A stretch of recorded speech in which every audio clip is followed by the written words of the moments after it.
Clobberin time!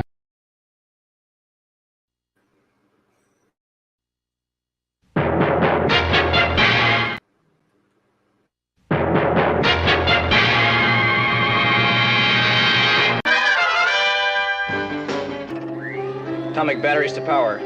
Turbines to speed. Roger. Ready to move out.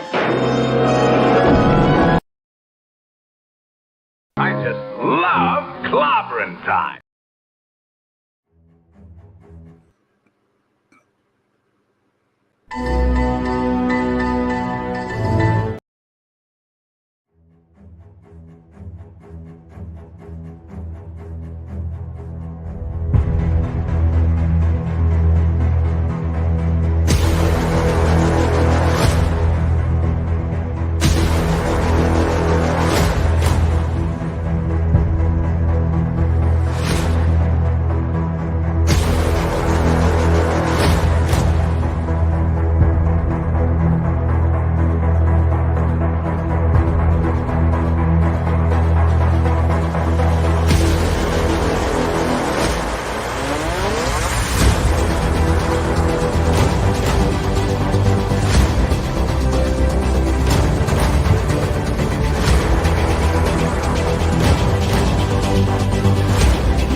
Clobberonimo!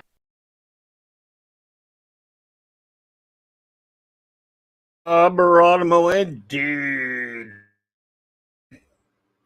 Greetings, programs. Welcome to Clobberin Times. Wild Card Wednesday night. Clobberin Times issue number 499 on YouTube and 1,199 overall, my friends. And good to see you all here with us this evening. Okay. Let's see here. Show notes.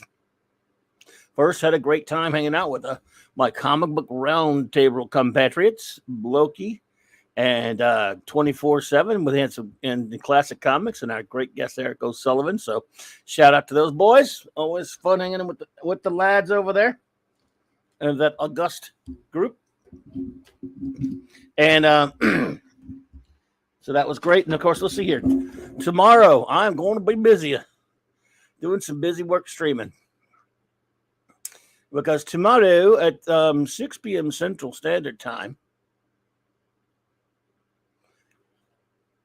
I will be, hanging out on our good buddy Dad Man Walking's channel. If you have not subscribed to that, please do, by the way. We're going to be talking about, he does mostly sports stuff. We're going to be talking about the NFL playoff picture. So, and I'm going to be helping him out with that a little bit.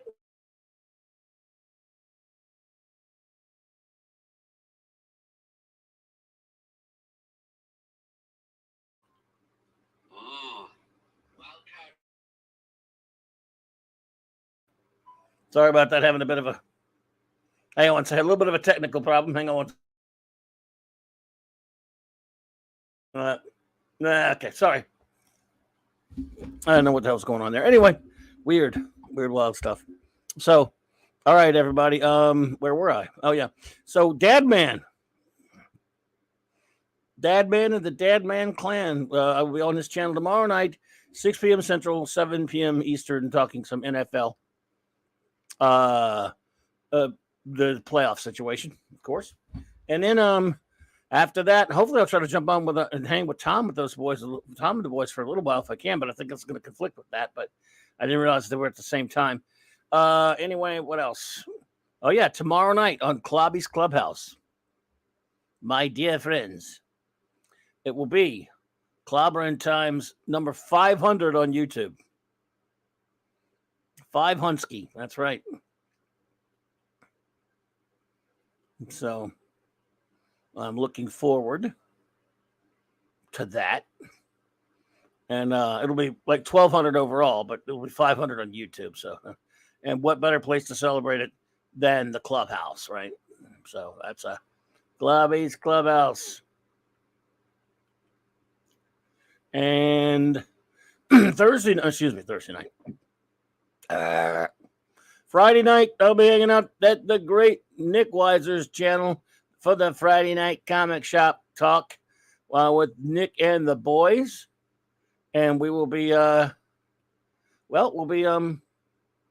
reviewing Infinity Gauntlet number 2. So that's a lot of fun. And then, hey, Saturday Night Star Trek. Same Trek time, same Globby channel. With 4 more episodes of Star Trek Deep Space Nine. And a shout out to Death Ray Atelier. I'm sorry if I never get that right. I'm so sorry, buddy. I know. Thank you, Trevor, though, right?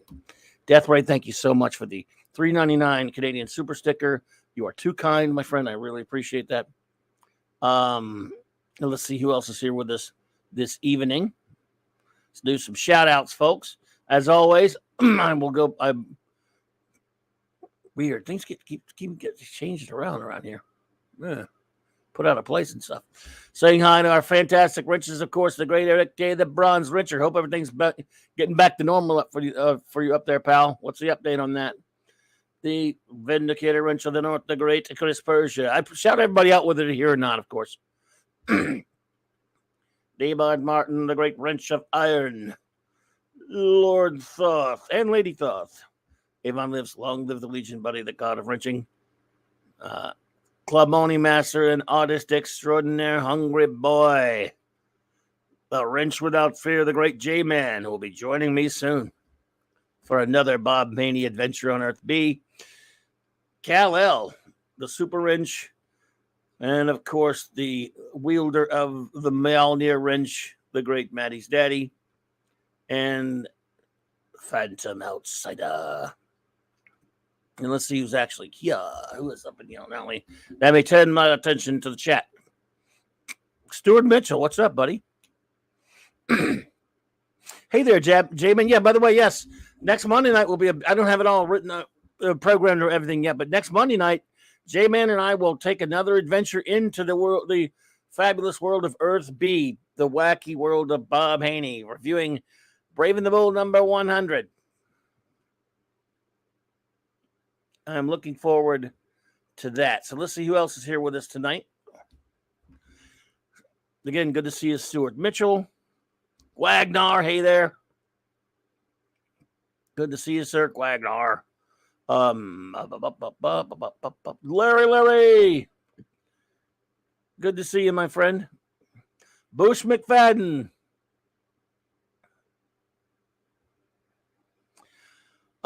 Bush, you're asking about the one with Ben and the Tux was from that FF cartoon of the early 2000s with that looked all anime-ish that I didn't even care for that thing. Claude Saling, hey there, Claude Saling.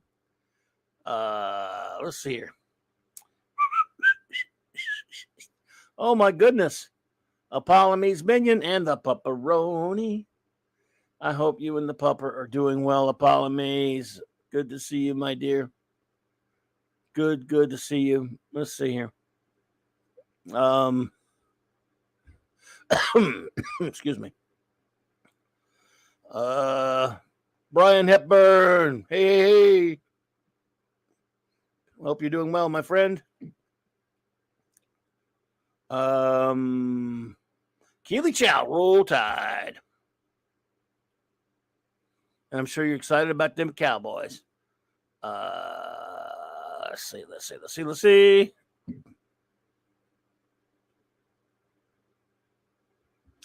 There we go. Okay. Now, well, it's just open Wednesday, really. Okay, I guess I should go ahead and just lay it out on the line right now.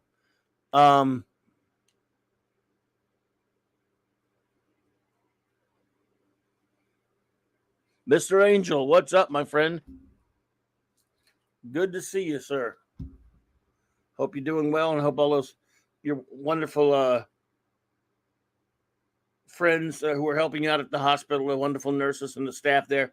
Hope you're all having an extraordinary day. Let's see here. What's going on? Oh yes. Okay, I don't want to cause any alarm. I want you all to sit down. Make sure you're sitting down. I want to brace you all for something that I have to tell you that I did today. It's pretty scary. First of all, you're not going to believe it. And even if you do believe it, the shock may be too much for you. And I don't want to shock anybody. I don't want to cause any. I did something today that you're not. First of all, like I said, you might not even believe me. Probably think I'm making it up, but JD Lewis, but it's true. It's true.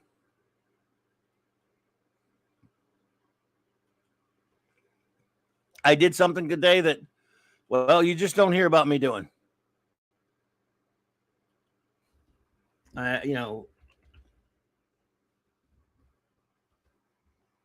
did it. And I have to own up to it. And I have to make that confession.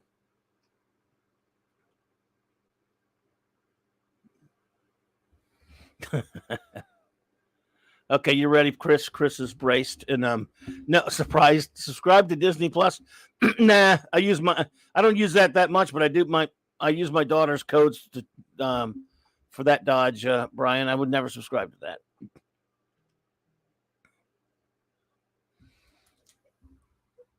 So I don't know how to tell you guys this. It's gonna probably lose all respect for me if you had any in the first place. And if you had any, I don't know why you did, but I appreciate it if you did. But yeah, you're probably gonna lose. You're probably gonna be first of all, if you believe me at all, you're gonna be. I don't know how to say this. I don't know how to. I guess I just have to make it like a confession. Forgive me, fellow geeks, for I have sinned and fallen short. No, not that bad, hungry boy. Even I wouldn't. No. I said it was pretty. It's something that would be shocking, not like completely impossible. So, I drove to my local comic book shop and purchased a new release Marvel comic book. Okay, let's have your reactions. Go for it. I know what you're thinking. First of all, you probably not believe me. I did.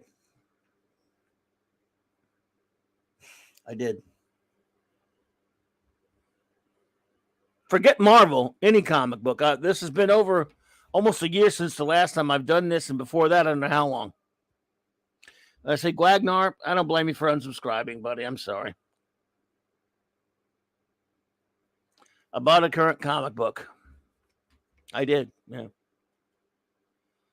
I didn't say I was proud of it. Not proud. In fact, a little healing there is probably necessary.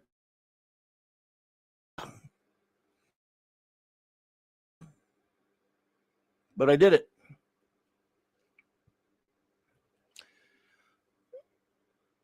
And this, I guess, I'm now just have to live with this.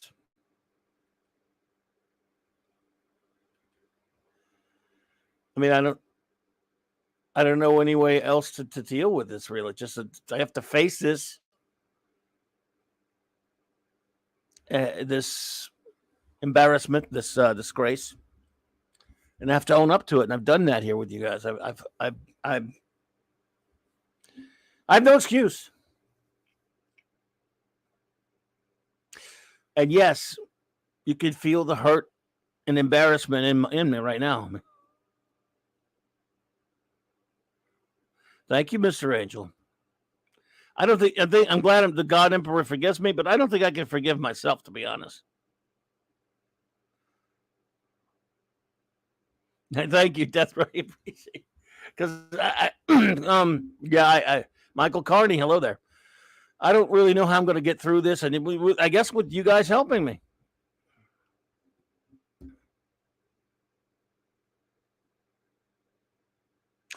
I guess I'm just going to have to fight through this, and it's going to need all my friends to help me. But I bought a modern comic book, and a Marvel one at that. Not that it matters. It would have been more just as disgusting if it were a DC comic. Well, let's just be honest. I mean, it almost doesn't matter which, that it was.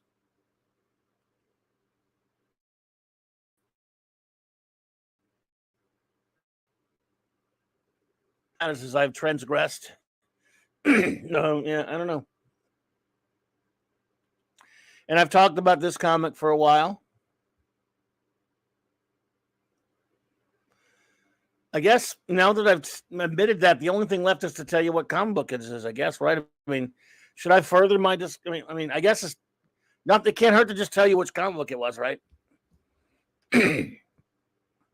Yes, Wagner, that's even more to my disgrace, because Wagner does make a good point. Wagner says, the big question is, will you continue buying that comic? Apologies, minions. And the big answer is yes. It's only a 5-issue miniseries, and it's not cheap, though. Price is ridiculous. It's overpriced, but that almost all comics are all new comics are overpriced, so that's nothing new about that. I mean, I can't imagine buying a big stack of comics these days. I'm glad they're all garbage, because if a comic that I actually want costs that much, I'd be in trouble.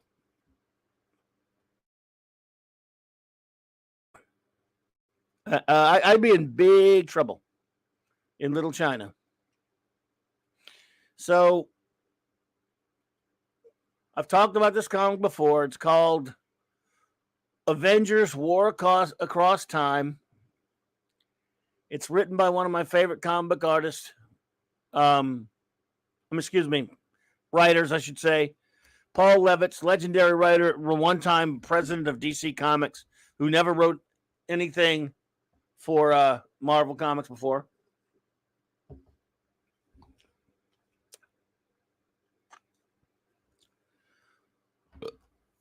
Art by Alan Davis.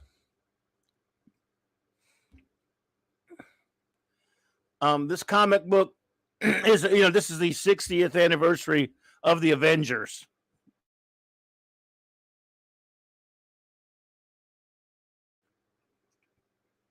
So this comic book is meant as a throwback, homage, whatever you want to call it, to those halcyon days of the Silver Age and Bronze Age. Well, in the first issue, it takes place right after Avengers number 11. What some may remember was it had to do with Kang, and they fight a Spider-Man robot.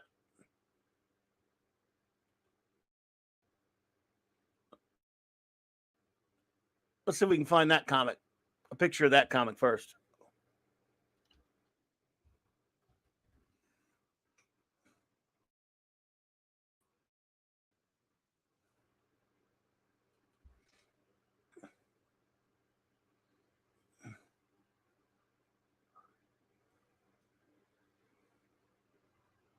So if anyone, I'm sure you all remember this one.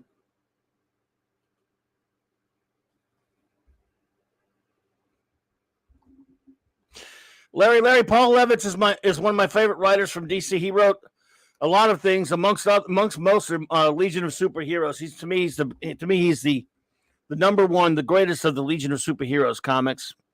I mean, he wrote some JSAs and stuff like that in the 70s as well, and a bunch of other stuff. He wrote quite a bit. Then he was an editor for a long time, and he actually became the president or publisher for a while at DC. And this is issue Spider-Man number 11. This comic, War Across Time, takes place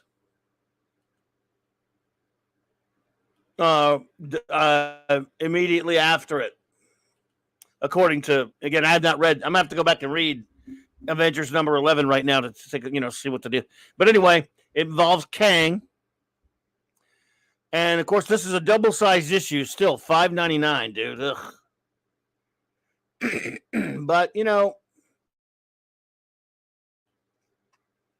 if it were just here's the thing you're all going to like the most about it. The Avengers, when they come back from that adventure number 11, they show up, they come back, and then they all immediately get out of their costumes and get into civilian clothes.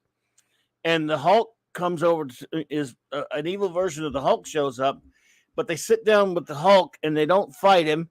They talk about his feelings. They all sit down, they all go get a milkshake.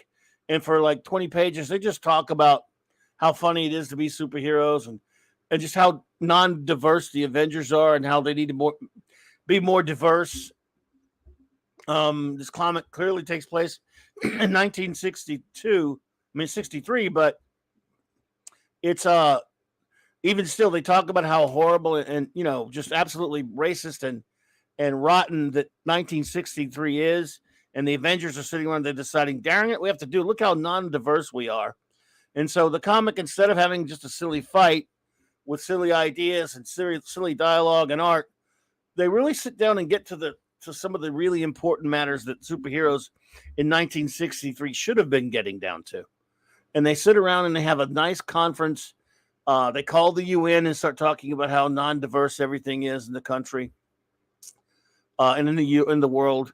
Captain America in this comic decides to step down, and he goes and finds Sam Wilson years early and has him take over. Thor decides that he's starting to transition and needs to be a woman, which I thought was really brave and brilliant about this comic.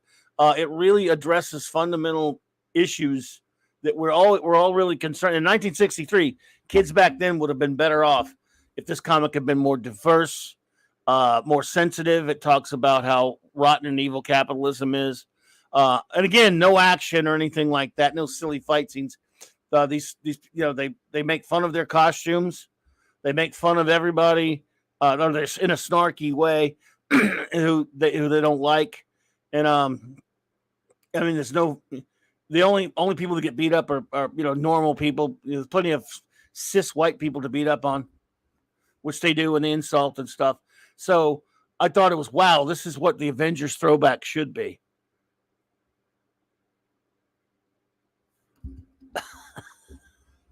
Sorry. Yeah, none of that crap. It's a very simple, straightforward. It's very simple. Nothing really all that much happens in the first issue, but they act like superheroes. They talk like they did back in '63. They fight. Actually, their dialogue's better because Stan Lee didn't really do it. But, they're trying to emulate that kind of a comic. Alan Davis's art is excellent, and it fits. It even though it was a few years before John Buscema come around, there's a nice Buscema look to it. At this point, it was more Don Heck stuff in the Avengers, but what the hell?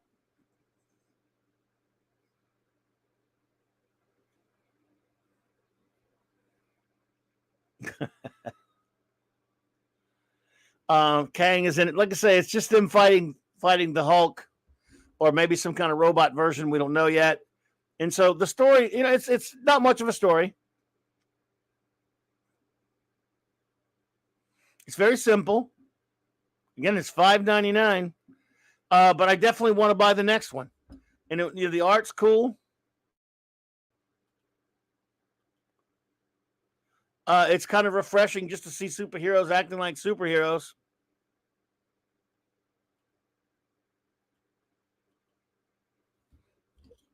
And, nobody gets preached at. Tiger Stripes, hey there. Hungry boy, that's not nice. Picasso, hey there. How many pages? I don't know, Chris, but it's thicker than usual, but, it's not a reprint. It's a new comic that it's an homage throwback because this is the 60th anniversary of the Avengers, Tiger Stripes, and it's written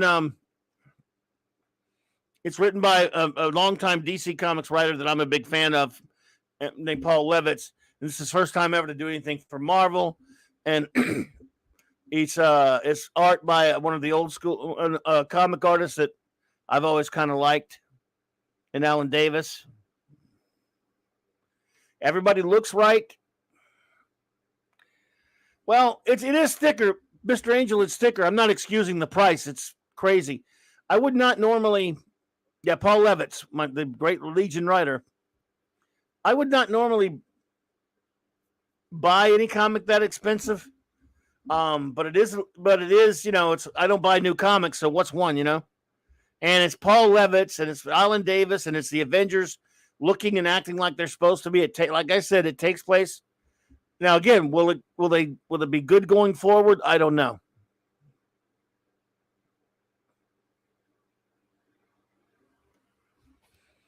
Larry says, weren't the Avengers introduced in Fantastic Four? No, they were introduced in Avengers #1 in 1963. But Alan Davis does a fine job. I mean, I've always liked this work anyway. And somehow, as I think you were mentioning, Hunger Boy does give kind of a cool John Buscema feel to it. And you could do a lot worse than that on Avengers. So we'll see what happens in the next issue.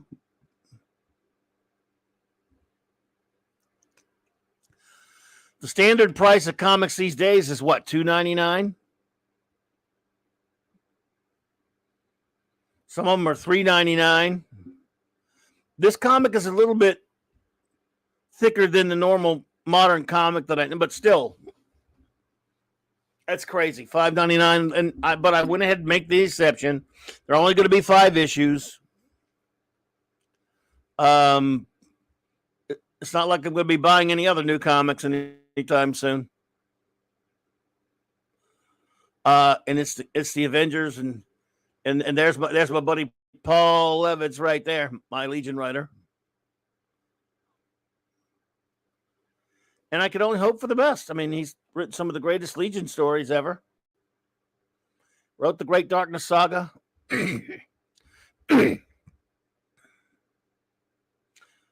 Tiger Stripe says, I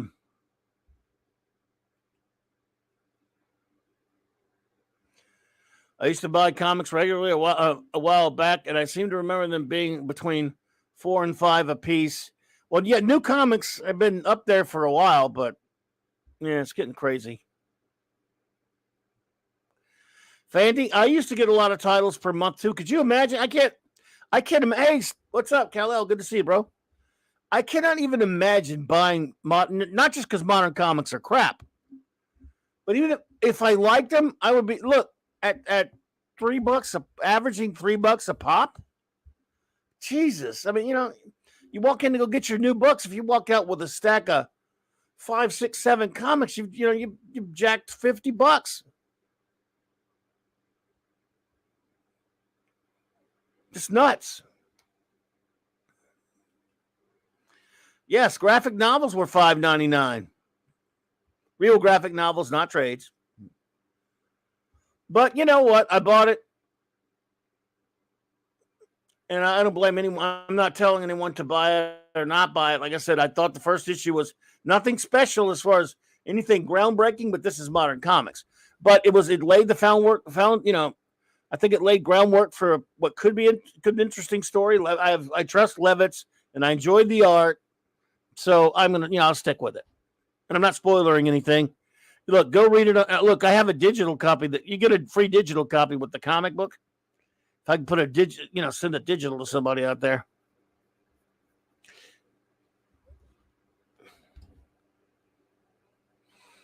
But I never tell people to buy something or not buy something. I just tell you what I like. And it's kind of nice to see something like this. They didn't do it. Why didn't they do something like this to celebrate the Fantastic Four? Retro Blast, hey, what's up, my friend? Good to see you, buddy. He says, Mike, why do they make omnibus editions so big they make our legs fall asleep when reading them? Oh, man, they make them, you get a freaking hernia. I don't know, man. As nice as they are, they're just ridiculously expensive. I don't know the answer to why. I do love them. Of course, I can't usually afford them unless they reduce their prices on them big time. But, yeah, that's a good question. And here's the thing. I was fine with Masterworks in archives. They're a lot more manageable. I wish I knew why they have to do that with the omnibuses. Even though I'm guilty of owning one or two of them, I only bought them when they were dirt cheap. Because, yeah, an omnibus. Jim Hayes, good to see you, bud. Thank you for being here. Retro, I would say that omnibuses are unnecessary.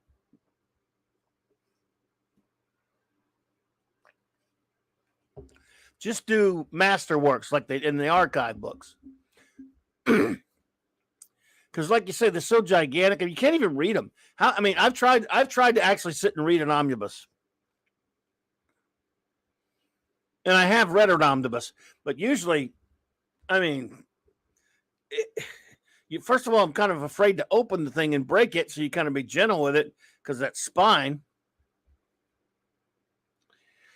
Well, yeah, the example, Tiger Stripes of an omnibus would be a buddy of mine gave me as a birthday present or Christmas one year, many years ago, the first Spider-Man omnibus, and it had the entire Ditko run in it.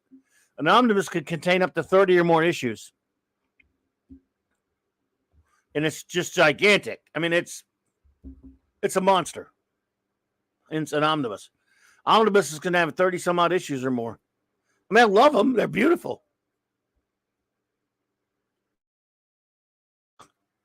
But it's always tough to read hardcovers because you don't want to break the damn. You don't want to, one should be gentle with the spine. Exactly. And I'm such a stickler. I want my comics. When I buy hardcovers, I traditionally I look at them and I read them, but I got to be very careful. But you can hold the Masterworks or an archives and they're fine. An omnibus, you can't sit there and hold it in your hand and read it. You got to put it on a desk or something like that.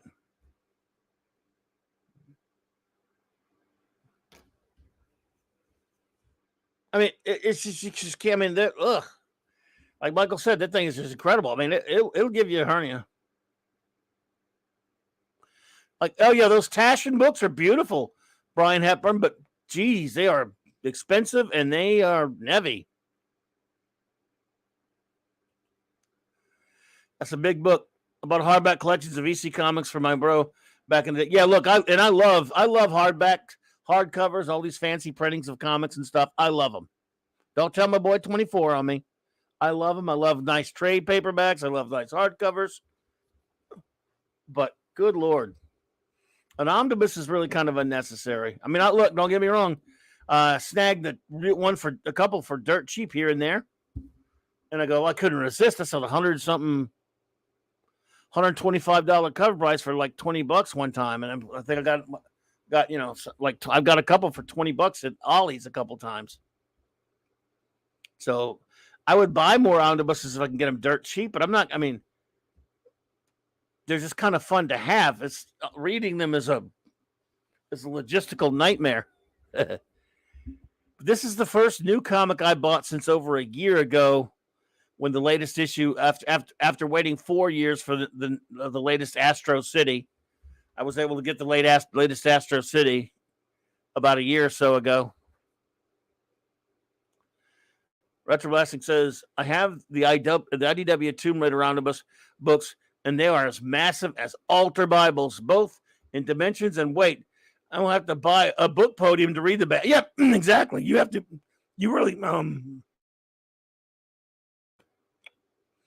have, like you said, a podium or put them on a desk or whatever. It's incredible.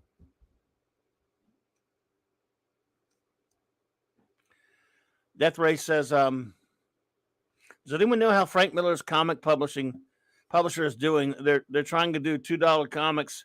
Manga's still eating everyone's lunch, and and manga's tearing everybody to pieces. The Miller line, I'm not so sure how that's going to do. To be honest, I don't have a. He's working with Dan Didio, so make what you will of that. I am the only reason I'm not shocked that Marvel did this comic right here, because Tom Brevoort, wienerhead though he is about certain things, the way he acts towards certain fans, he really knows his stuff, and he really loves old comics and a lot of other cool stuff. He's got a blog that he talks about a lot of good stuff. He knows it, and I think he probably got this thing made. He is the editor on it.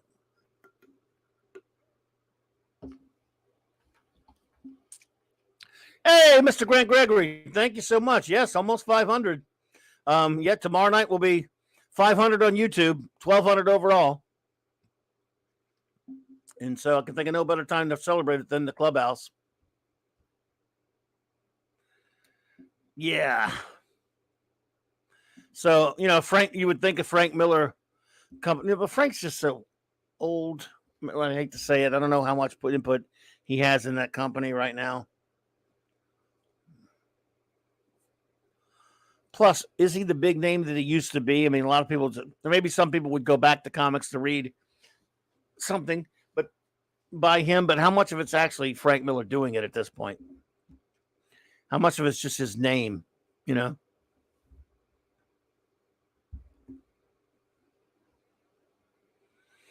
So, man, what are you going to do?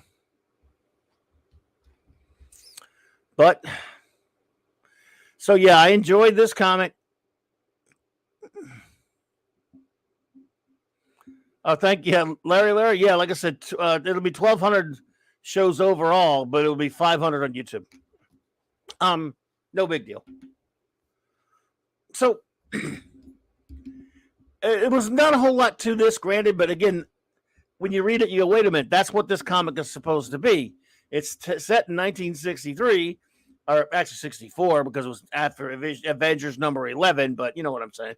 And it is an homage to in the 60th anniversary, and I hope Levitz keeps it that way. Keep it light, keep it simple, and we get to see this we get to see these characters the way they should look, with Alan Davis, who has a kind of a cool John Buscema look to his art.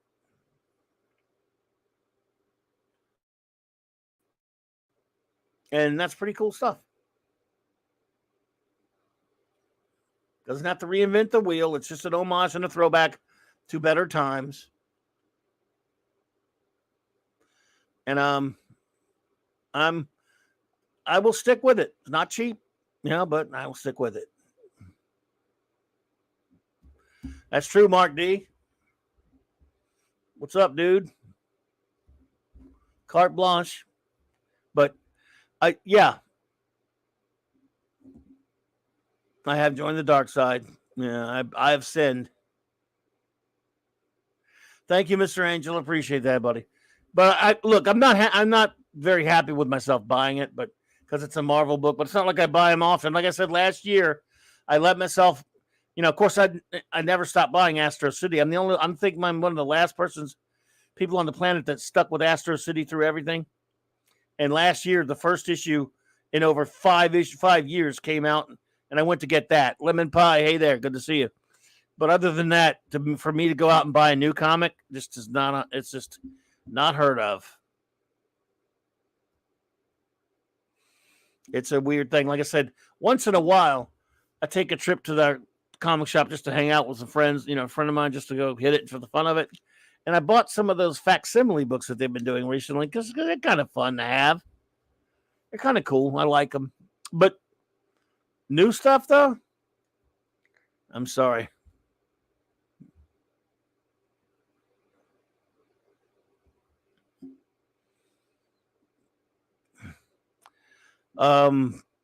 Let's see here. Would love to hear your thoughts on manga and its marketing price, Hungry Boy. Interesting shift in the marketplace. Hungry Boy, what are your thoughts on that?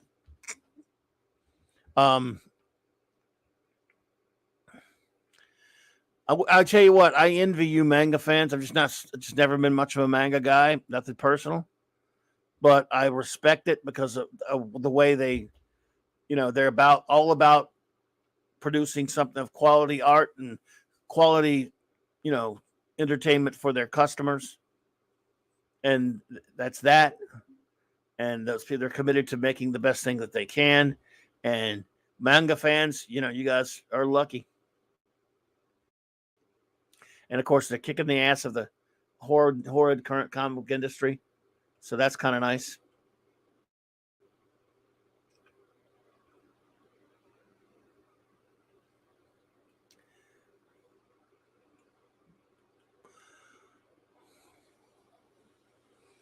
I was actually somewhat shocked at some of the dialogue in this comic that Paul Levitz put in there, because he did. In other words, he wrote this.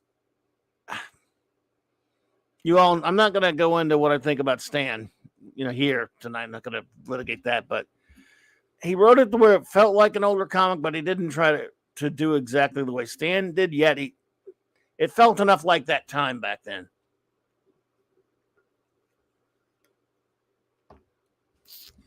Because this is right after Cat got thawed out, or not too long after it.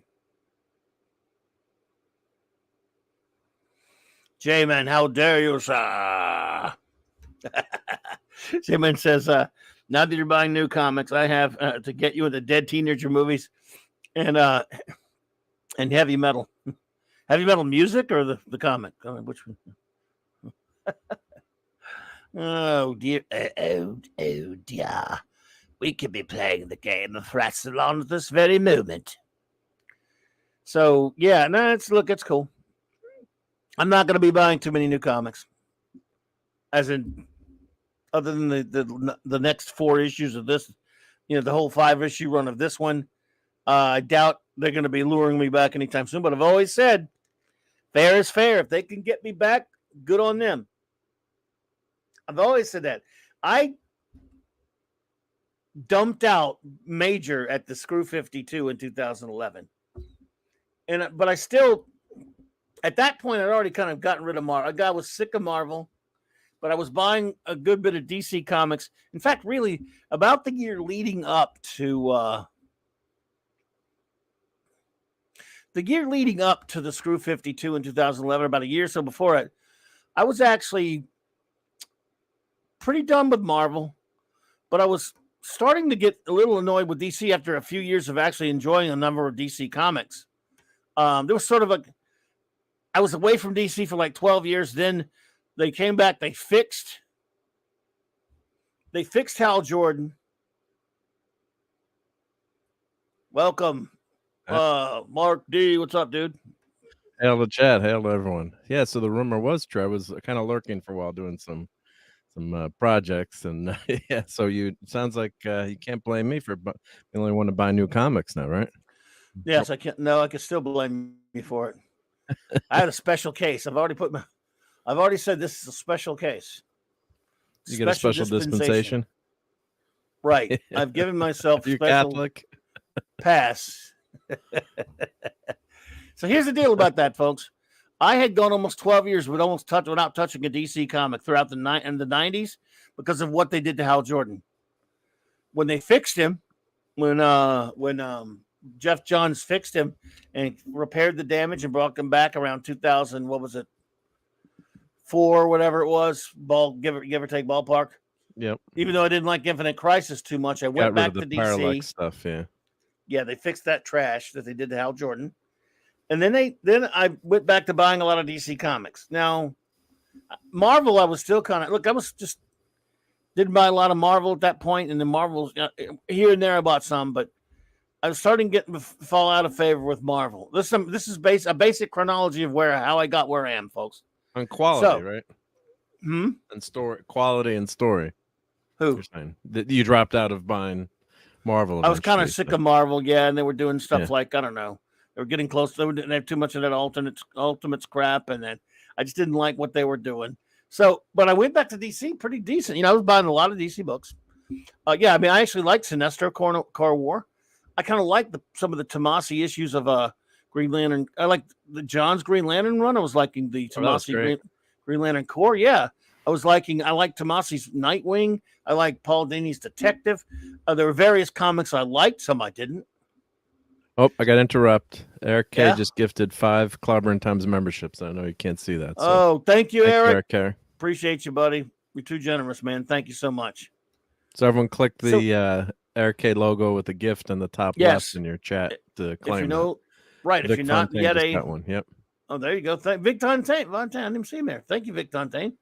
Oh, yeah. Anyone who's not a member, and if you'd like to be, please avail yourself of that. So here's a brief chronology of where I'm at with comics, folks, for people who don't know. So, first of all, it started, when I left the comic book business the third time I left it, or whatever it was, third or fourth time, I was still buying comics like anyone else. But in the early 90s, I'll reel it back to the early 90s here. Early 90s, I was as a reader now. Excuse me, as a reader, not as a dealer. As a reader, I was getting sick of mainstream comics, sick of Marvel, sick of DC. Very few of their titles were I reading in the early 90s. And then, I was still writing some, don't get me wrong, but not a lot. Then Valiant came along. Jim Shooter I got to talk to this weekend. And I loved Valiant comics for a while, kind of reinvigorated me from buying a lot of comics. And then throughout the 90s, I bought very little Marvel and very little DC. In fact, almost no DC. After Xerox Hour, it was very rare for me to ever buy a DC comic. Because I hated what they did to Hal Jordan. I would go and look at new comics, just not like them. But I had some of my other non-DC and Marvel stuff that I was buying. Supreme and Astro City, the Valiant stuff for a while. There were things out there. Believe it or not, there were non-Marvel and DC books that I was still reading. And then jump forward to where I was a minute ago when it all kind of DC kind of fixed Hal Jordan and Jeff Johns and some of these other guys started doing some pretty good comics in the 2000s. I was back and I was buying a lot of comics, man. I was probably not compared to you, but since I wasn't doing a lot of Marvel, but I was buying a lot of comics, not just DC, but I was buying enough there where I had a decent, I had a decent folder. Pull. Right. Decent pull list. And then about a year or so before the Screw 52, DC, whom I was actually something of a customer of, started going crazy about the damn events, the crossover crap. I hated those so much. I kind of liked Sinestro Cold War, but then you get it was overdone. Garbage. Yeah, Blackest Night. I bought every damn crossover of that garbage, and that's what kind of broke me. I almost literally and figuratively. I didn't have the greatest job. I had an okay enough job where I could get my comics, but it was only the expense. I just got sick of buying these stacks of comics, and then they were not wanting to read them that much, and it took me forever to read them. And then they weren't. Some of them weren't good too. That was the problem. Shit. Blackest Night I think sucked. Then I hated R.I.P. and what's the other one? There's all these the event crossovers. R.I.P. Brightest Day came right after Blackest Night. There were all these like Kevin crossover Smith, books. Brightest Day. I can't remember now. No, Brightest. It was Green Lantern. Yeah, but which one did Kevin Smith? Oh, did he do some Green Lantern stuff? Green Arrow. Kevin Smith. I know he did Green Arrow, but didn't. No, he didn't do any Green Lantern. My garbage. This was that. Remember Brightest Day, the zombie crap? Yeah. This was Brightest Day. Excuse me, Blackest Night. Yeah, that all the Brightest zombie. Day was right after that. Brightest Day was the sequel to that. It was another. They brought everyone. Everyone was dead back. Yeah. It was a big crossover into every damn series, and so at that point, I was really getting kind of sick of it. So I was buying less books, but if something good could come along, I would look at it. And all of a sudden, the Screw 52 got announced. Yep. And Victor Fontaine got a membership, but the other 4 are showing up. Well, there's 4 people left to grab them, probably. Yep. J-Man, he mentioned the name, not me. First serve. I didn't do it, J-Man. Mark did. So, anyway, yeah, that's true. I should ban that name from this. Put that in the ban list. Yeah, put it in the ban list. So, anyway, Screw 52 comes along and I said, that's it. I'm never buying any of that Screw 52 stuff. Wasn't buying Marvel. So that cut it just cut me. I'd already been cutting some titles. I was still buying, like, Levitz was doing some his own version of the Legion, his old Legion. Was kind of liking that. There you go, Mark. You have failed this Failed city. this city. So, Don't Screw send Ollie after 52. me. And then at that point, I was buying. You know what I bought? Oh, did you Mostly- buy the new countdown? The fifth? Did you buy that too? I did buy all that. Yeah, I bought every 52 to issue. 0 52. Yeah, I I, got bought that every too. issue of Countdown for some stupid reason. Countdown. Yep. Oh man, I was buying it all for a long time. Yep. I was loving buying comics, even if they weren't great all the time. It was fun to buy your comics, man. And once in a while when they did the special events, it was fun too. But then they just went totally It just overboard. got overboard. Yeah. Yeah, I mean they had the the X-Men, then they had the Inferno saga, and then they had some stuff Every with Jean year. and then the Atlanta. Well- I'm forgetting all the names of it. But then it became, if you wanted to follow your book, like if there was a storyline in a book, like say for example Nightfall, which I happen to like. I know you didn't like, but No. you had to buy like 5 or 6 different books to get the whole story, and then they through like a couple of issues and random obscure comics you had to buy to get the if you're a completist you want to get the whole run, and that drove me really crazy. So it gets a lot more expensive too. Well, that's what I'm saying. Blackest Night ran into every single series. Now, Yeah. over a year, here's the thing. I can understand a summer crossover. That was one thing. I'm like, right, the summer cross, because that's usually kind of what it was at first. But then this became the year. I mean, it lasted a whole year. And then this is what broke me. As soon as Blackest Night ended and it crossed into every book, they started picked up with Brightest Day, the sequel to it. I'm like, I can't take this anymore. Another this one is right away, right? This is just outrageous. I just couldn't take it. Yeah. So I just but then Screw 52 just, put the nail in. So not good. I'm done. I'm out of here. Now here's the DC comics I bought after that. I kept buying Astro City, but doesn't count. It was a Vertigo imprint. But let's see. I bought they had these there was a Superman title. I think it was called Superman Adventures, not based on the cartoon, but they had a web series that it would come out on their digital, then it would go right to it was a digital series platform, then they would put out a regular comic of it. Okay. And there were short anthology stories of Superman in each issue that had no connection to any kind of continuity. You could just read them. They had I don't know if you're familiar with that book. There were a lot of good Superman stories in there because writers were not tied down to doing anything, but it was like you could do a one and done little short story. They had a Batman one and a Wonder Woman one as well for a while. And it was really good. I'd like to find it. I mean, dig mine up and find them again. I bought them all. And so it was not Screw 52. Superman. I mean, there were varying degrees of quality because there were, different creative teams. But I thought, Superman really does. Oh, yeah. J-Man knows what I'm talking about. Those were really fun. I mean, obviously not every story is great, but they had, it was a good idea. Superman lends himself to the short story. The Batman series, yeah, wasn't as good. I love short stories. I love self-contained you'd love some of story. these. They're really good. Yeah. I mean, That really, sounds not good, always, yeah. but they had one, of course, though, that had a big controversy over that the idiots at DC were they hired Orson Scott Card to write one, and then they wouldn't print it because they don't like him. Yeah, I don't want to say. We won't go into why, but yeah. No, yeah. That was again. Batman had a title like that, and so did called. I think I forgot Batman was called something. Well, Legends of the Dark Knight was that? That was different. Well, they Yeah, did. Most of those were, they were short similar, stories, yeah. but once in a while they did more than one issue, I think. But a lot of them were they- one issue stories. Yeah. A lot of them were multis, but Then they did multis too. But there was a Wonder Woman title like that and a Batman title like that, but the Superman one's the one that stands out. But I bought those. But after they stopped doing that, I think I bought Batman 66 forever. Sorry, Hungry Boy. Although it wasn't always Mike Allred. DJ Ronnie G. He says I just read Ender. I think you mean Ender's Game, right? Ender's Game, great book. I have read Ender's Game. You read that one? I haven't read it, but don't watch the movie. I know people love that. Yeah, the movie's Harrison Ford and who was that kid that didn't go anywhere?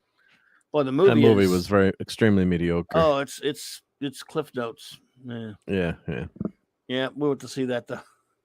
But Ender's Game's quite a book. But anyway, so after that, I pretty much I bought some of those. I bought stuff like that, and I bought for a while when they were doing stuff like Batman 66 and all those tie-ins. Okay. I was buying all those for a while, but that was the only DC books I was buying. And then, you know what? I was buying. I was so desperate. I was buying Scooby-Doo Team Up because they had superheroes in it, and they looked like themselves. I know it's so ridiculous. It's like, well, it's always great when you had, didn't Batman show up on Scooby-Doo a couple of times? Well, yeah. First time I ever saw Scooby-Doo was when Batman was on them. But so yeah.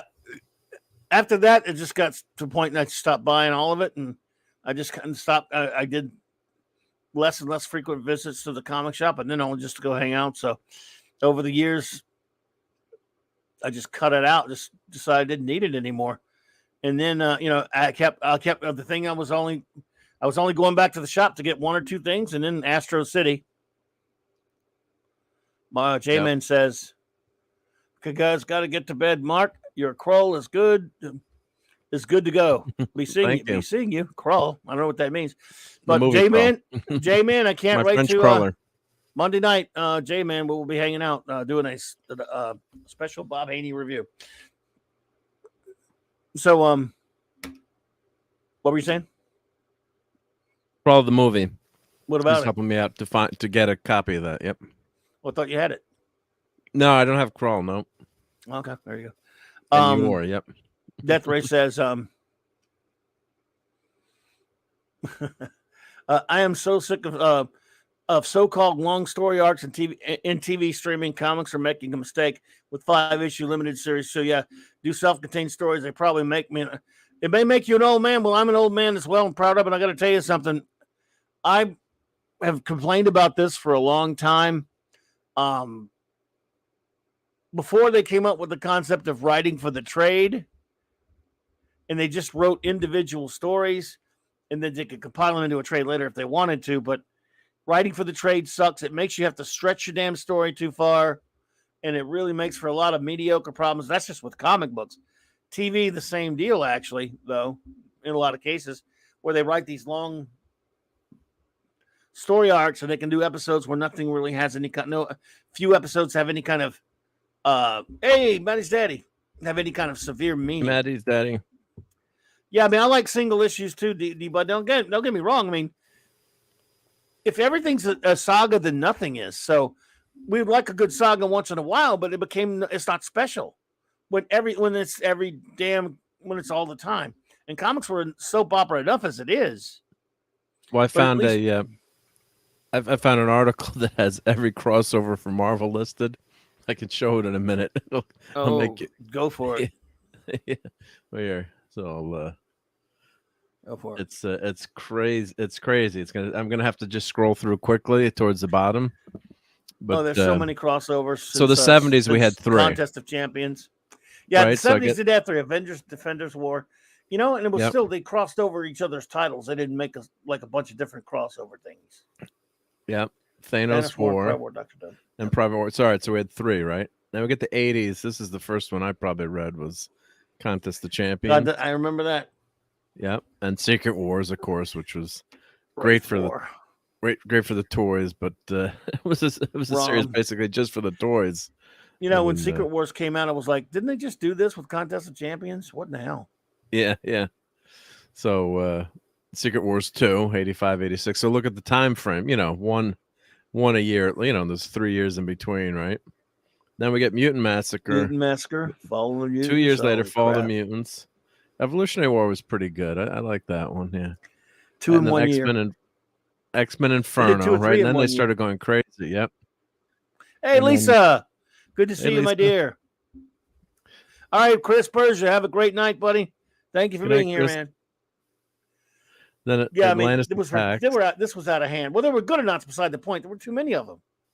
Yeah, then they went, and if I remember correctly, Atlantis Attack, you had to buy a lot of annuals to get that one. That was and having all the God.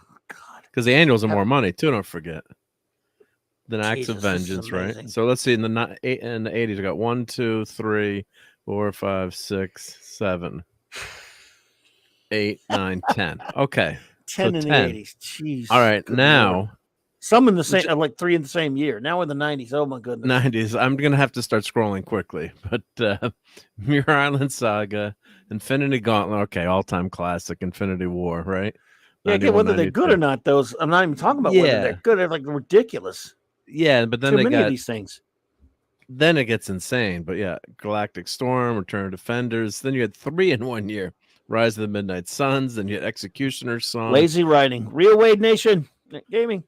Hey, Wade. And then I got rid of Maximum Carnage. And that's when I stopped with the X-Men. I got nuts. Infinity Crusade. Okay. Fatal Attractions. Avengers. Bloodlines. Blood and Thunder. This is 94, right? Fall of the Hammer. Child's Play. House of the Mandarin. Legion Quest. Clone Saga, which went for 2 years. Which, oh my God. Some of these went for, that's the thing. Some of these went for multiple years. Age of Apocalypse. Oh God, who could buy all that stuff? Who bought all that stuff, man? I bought a lot of it. You bought it. That was interesting. The Fantastic Four stuff was good. I thought First Sign, Onslaught Saga was 2 years. Heroes Reborn, we will shall not ever mention again. Operation Zero Tolerance, and I bought all that probably. Constance of Chance 2 and The Shattering. So 1, 2, 3, 4, 5, 6, 7, 8, 9, 10, 11, 12, 13, 14, 15, 16, 17, 18, 19, 20, 21, 22, 23, 24, 25, 26, 27, 28, 29, 30, 30. Okay, so we went from 10 to 30 in 1 decade. 30 in 1 decade. And I'm going to not count to the 2000s. Age of Apocalypse, Nefarious Protocols, Maximum Security, Dream's End, Eve of Destruction, Kane Dynasty, Infinity Abyss, Secret War. Why don't you change the name? Avengers Disassembled, House of M. Okay, House of M was good. Wild Kingdom, The Other, Evolve or Die, Civil War, your favorite, Annihilation, Silent War, World War Hulk, which was awesome, and Takeda Wahidi destroyed. Thank you for that. Killing all the characters, wrecking that story. Endangered Species, Messiah Complex, Annihilation Conquest, Secret Invasion, cool cover. God. War of the Kings, Messiah King, Utopia Nation X, Necrotia, Realm of Kings, Fall of the Hulks. Okay, I'm not even counting them anymore. Then we get to the 2010 Second Coming, Thanos Imperative, Siege, World War Hulks. Okay, it was good, but Shadowland, Chaos War, Curse of the Mutants, Age of X, Schism, Fear Itself, Exiled, Avengers vs. X-Men, Infinity, Age of Ultron, Extermination, Enemy Within, Battle of the Atom and Humanity, Revolutionary War, Trial of Jean Grey, Original Sin, and that messed up Thor.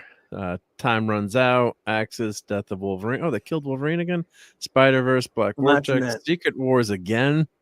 Death of X, Spider-Woman, Avengers Standoff, Civil War 2 because the first one wasn't good enough. Dead No More, Clone Conspiracy, Bring Back the Clones, Inhumans vs. X-Men, Monsters Unleashed. That was kind of fun.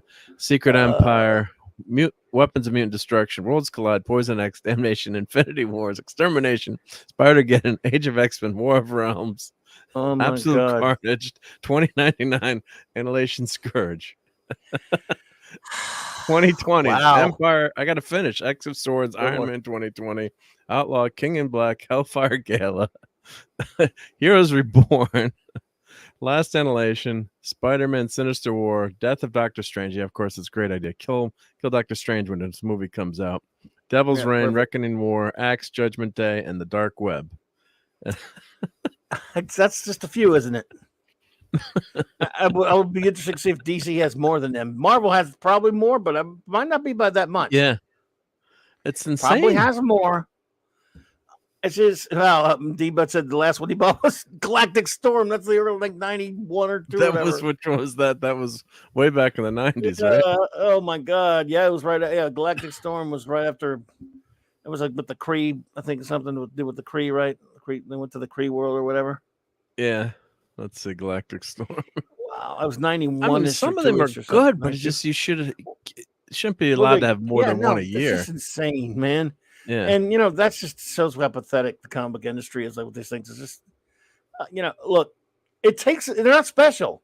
When there are that many of them, they're not special. It was special if you had like, I could see one a year, even because this is not one a year. This is not even one a year. The average is way higher than that.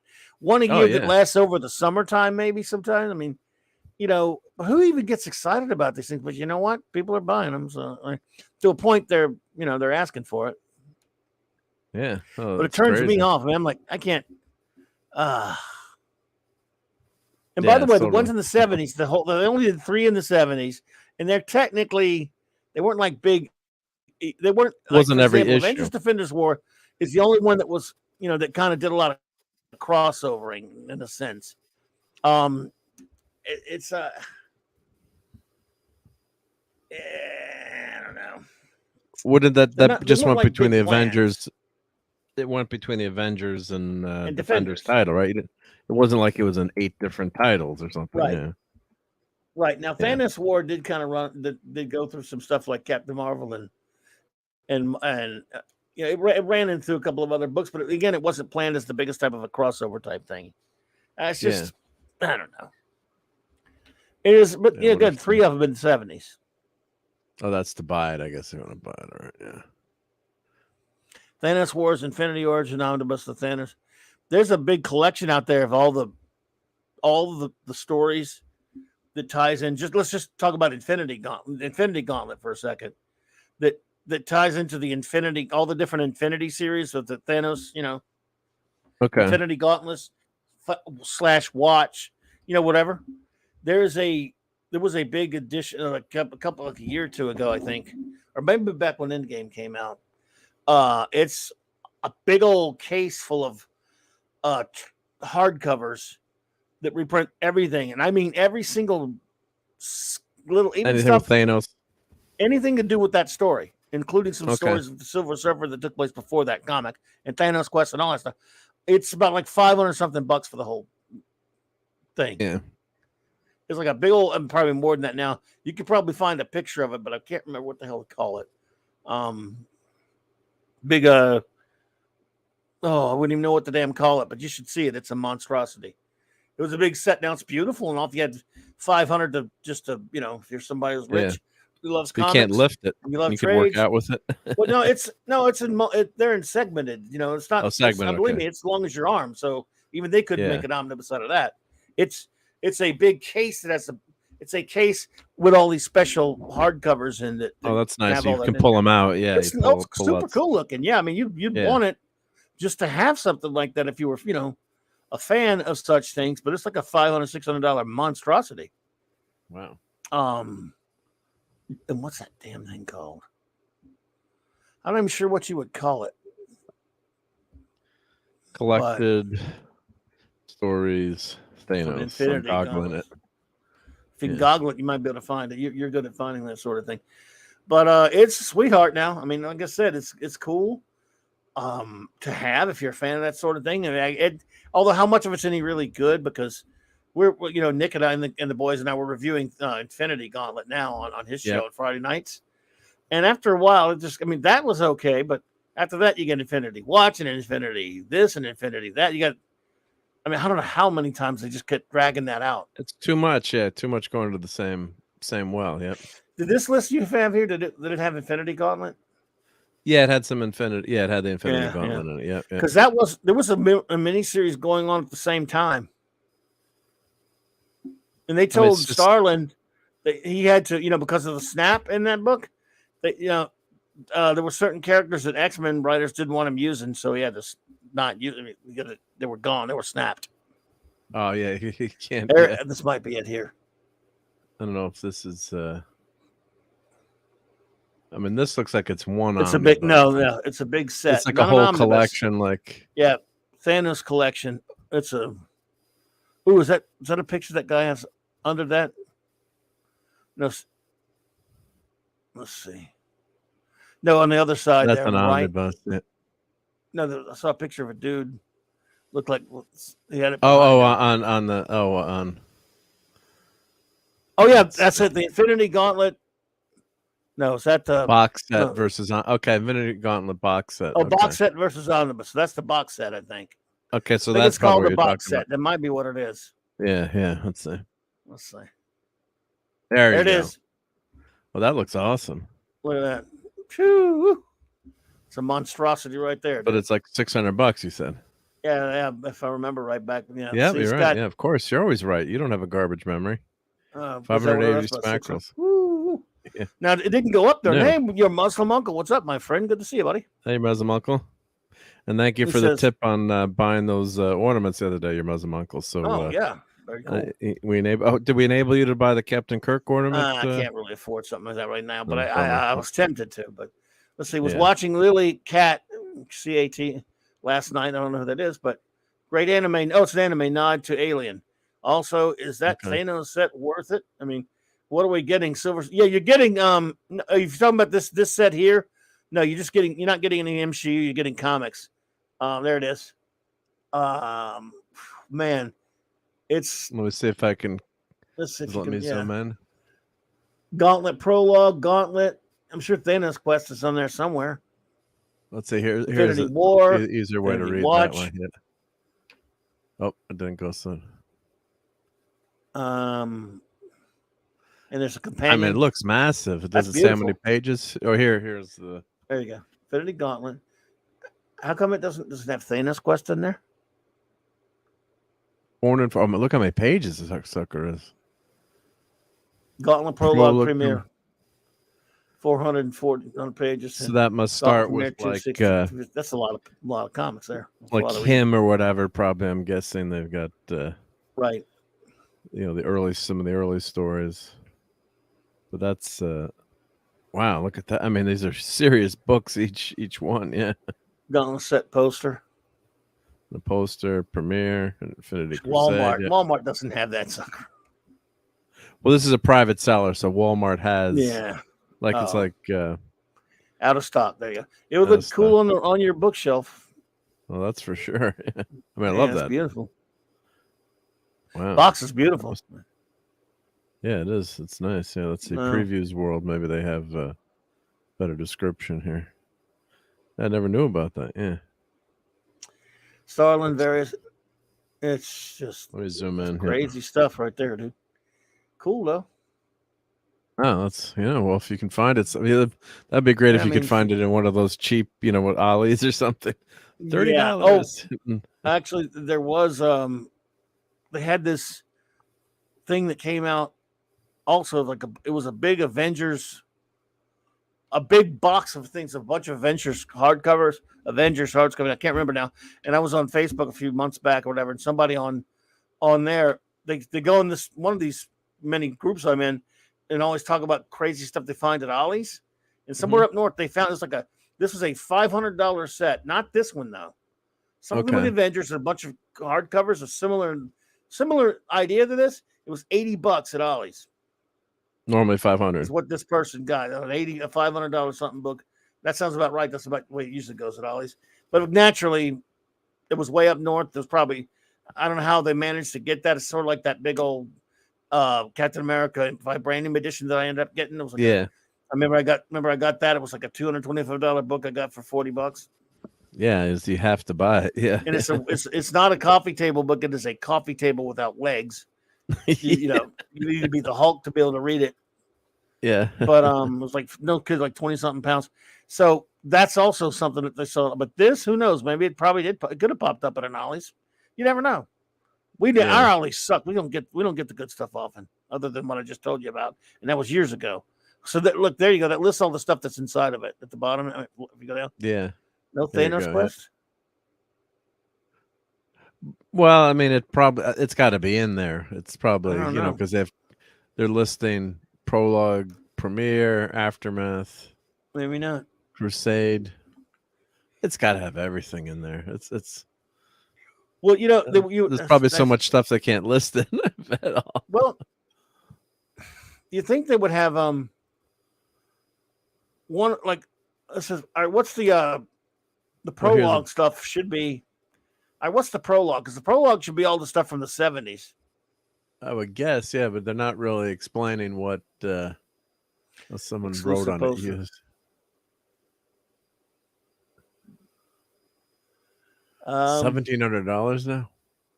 Oh shit! Death Ray says, I think you posted about Steranko's comic adaptation of Outland before. I did. Yes, we talked about it on here. Checked it out on Internet Archive. Wish they would do it in a reprint. Yes, it's beautiful. I'm so mad at myself for not buying it back in 1980 when I saw it at the Waldens.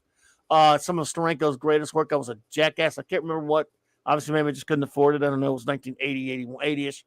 I guess what it was really, it wasn't even that. I love the art probably, but I wasn't that big a fan of the movie. I don't remember everyone likes it. It was okay. I had nothing against it, but I guess I wasn't that thrilled with the movie at the time. I was a dumb kid, but who cares? That art's fantastic. So how much? $1,400. Well, someone's got it for $2,300. I mean, who knows if they're, What? you know. What? Holy dog crap.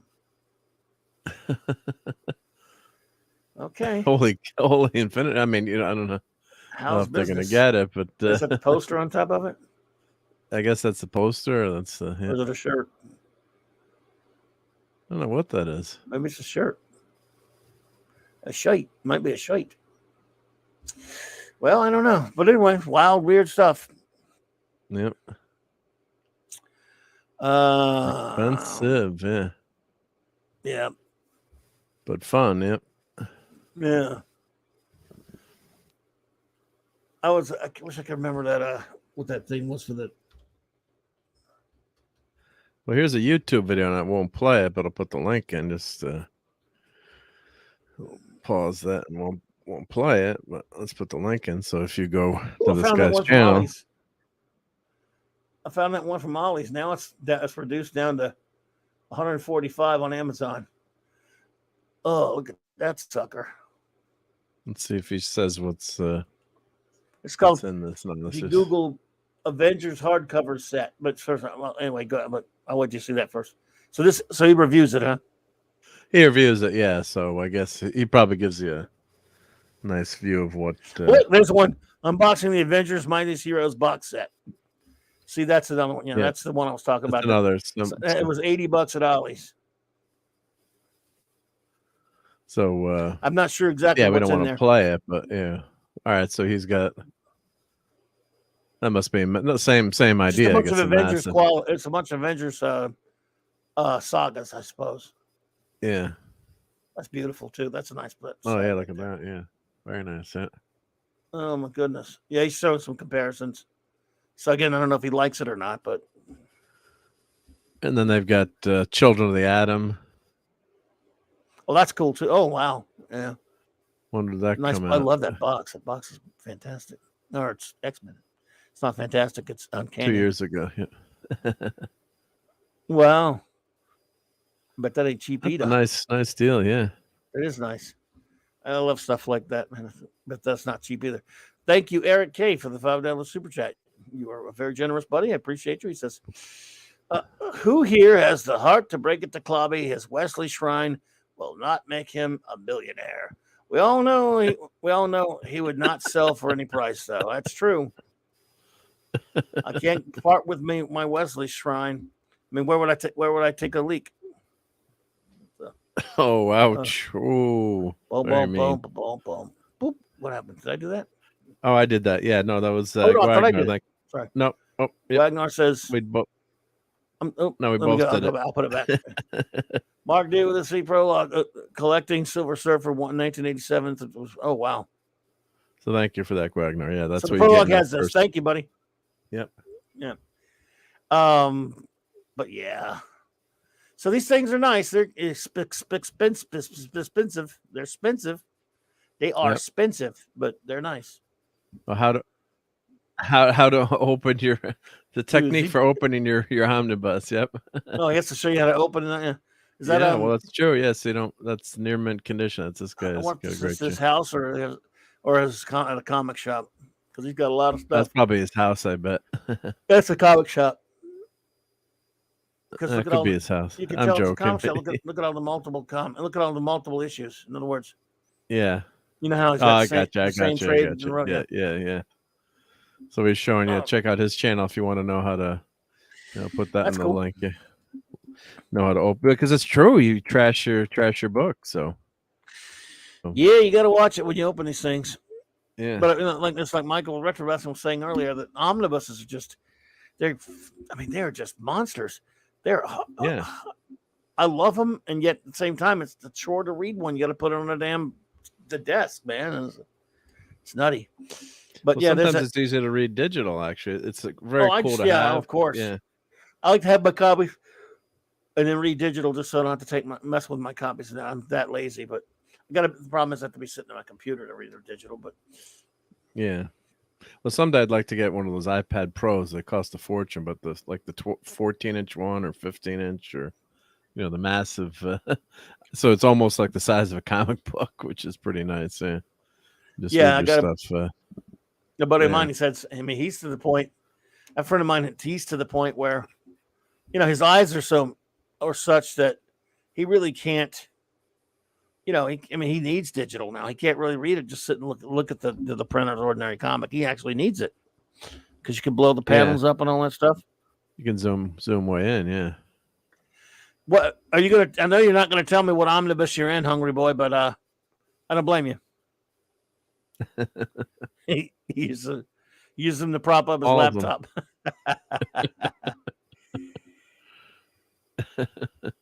Broody L. Yep. So yeah, I'm not telling you about that comic. I'm saying I bought it and I'm not proud. And I added it to my list, so I don't know if I hopefully I'll get it. $6 for a comic, man. Well, I get the 20% discount for buying multiples. If you buy X copies, a lot of stores will. Yeah. Well, okay. So that's the only way. I mean, even then, it's $5 price. Still. But I guess how many someone was asking how many pages that was. I wonder. I didn't count them. It was thick though. It was a thick. I mean, it was a thick comic, but I mean, thicker. Yeah, let me check. Thicker, but yeah, again, hey Zach, Rock, good to see you. Again, like I said, it's not like I buy any comics ever that much, so it's once in a while. Yeah, I remember how it was getting more and more when I was still buying, more and more annoying. You go home you drop $30 and you walk home with 6 comics, 3 comics, and 5 comics. Like, what did I just spend $40 on? That was when I was still collecting, still collecting them for the most part. I mean, I got a handful of comics here, and that was every time I would get the bill of it. That was 30. Jeez, it's just no way, man. But I mean, the other thing about going to the store, as much as I'd love going to the store, if I'm buying online, you don't browse as much or see any old comics. So you end up spending maybe a little bit less money. I mean, of course, but I like the experience of going to the store, though. Oh, I love it too, but there's nothing near me, so yeah, that's weird. And then also if then you avoid going in and buying way too much stuff. Like the missus was like, "Did you just put some more toys in the family room?" She was giving me the evil eye and smiling. Like after Christmas, those are going away. You realize? It's like the family room is my room, because I try to sneak more toys in and hide things in, and so yeah, I don't know. She puts up with me. I don't know, man. She must actually. Nah, I was about to say she likes you or something, but I wouldn't go that far. No, don't go that far. Nobody should like you. We like you, so that's all that matters. Really, that makes you a lot. That'll do you. There we go. But yeah, I don't know, man. But I can't believe there's not a. So that tells you something. The state of comic book business. There's not because you don't. It's not like I don't know where you live, and I'm not doxing you. I'm just saying you don't live in the sticks or anything. I mean, no, but there's nothing. My store used to be in Stamford, Connecticut, and then I could drive. Yeah. It's like a 20-minute drive. So hey, I'm kind of being a whiner. It's not really that far, but it's the old store was on my way home from work kind of thing, and I hear you. Yeah, so it's more laziness, but the other thing is then you save yourself from going. I should go to the store once in a while, but yeah, it's no, I hear you. yeah. We have because we have 2 shops in town. And one that's been there forever. The guy used to be so long. The guy's been there so long. The guy who owns the actual successful one in town. He used to buy comics from me. But now he's got a very good successful shop. My issue got back ordered to that, so it must have sold well. Avengers War Across Time. Oh crap! You need me to grab you one? Well, no, I'm sure they'll have it. I'm sure they'll do a second edition. Well, there are multiple covers, by the way. Yeah, nearly all orders will fill within a couple of weeks of the release date. Yeah, I'm sure they'll. It came out today, and there are multiple covers, but yeah. And I just added it yesterday too. So yeah, there's okay. there's how many covers for that one? Yeah. I don't know how many. Let's see. Um, I one, only two, saw. three, I only only saw four. two. Only Well, four Claude said he covers. saw 3, but I only saw 2 of them. Well, there's 4, but there's a 1 in 25 incentive cover. Of course. You, which is actually pretty cool. It looks old time. Yeah, it's Mhm. very retro feel to it. Hmm. To What's these, that one? I don't know if I didn't see that one. well, here I'll show you. Let me put her up on the board here. So let's present again. Vamping music there. Yeah, They got to have a vamping button or something. That would be I kind of could cool. just like play the. We have music. We just forget about it. Yeah, there should be like an easy button You to get. never use it like we have. Here we go. Take a second. Give it a second.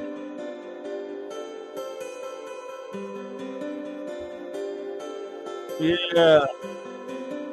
So here's. How you like that, everybody?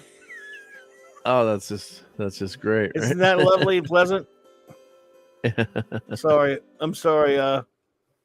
Here, let me just, Mr. Angel can't appreciate that garbage. Sorry, it was just a joke. Wasn't gonna play it.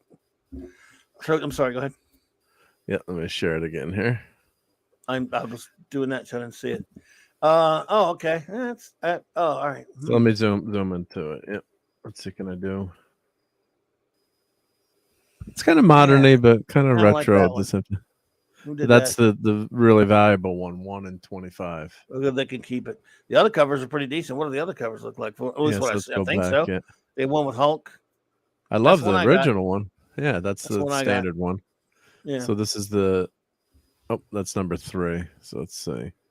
So number 1A, of course, we'll just go through them all. So that's the standard cover, which I think is great. That's one I got. Yep. Nice retro feel to that. Back to a simpler time. Before the Empire, before Disney. Okay, B we showed. That's the 125. Yeah. That's 10 smackerels.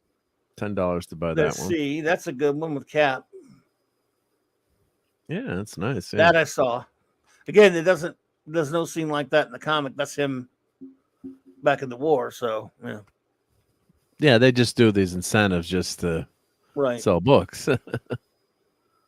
And of course, we got the classic old Iron Man armor there. So there is a scene like that in the comics. Pretty cool. So that's pretty damn good too. Yep.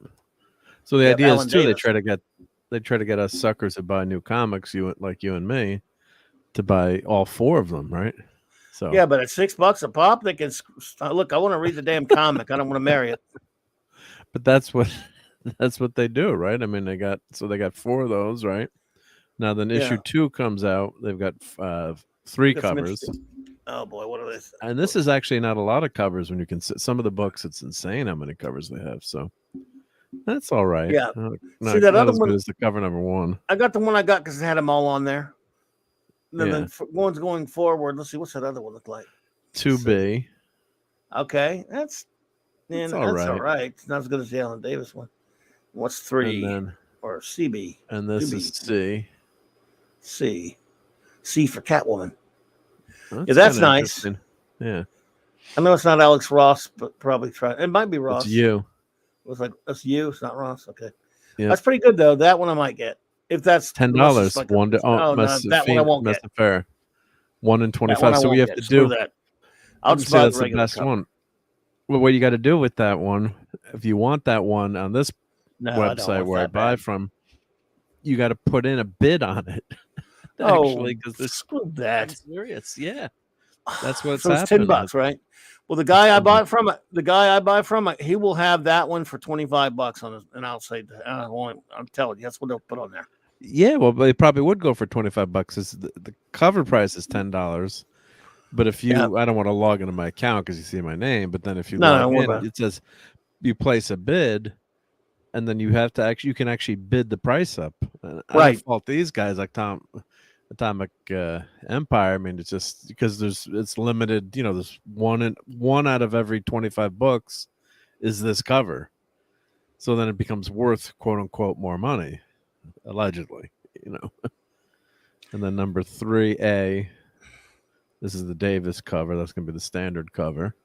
pretty good. Yep. Although I don't like the perspective here. Looks really. We got Hungry Boy here. Does it something look really wrong about this perspective here, or what's going on here? Is that me, or is that? Doesn't look like that's probably the cover I'll get. Yeah, I know what you mean, but that's probably the cover I'll get just because it has them all on there, or has the Yeah.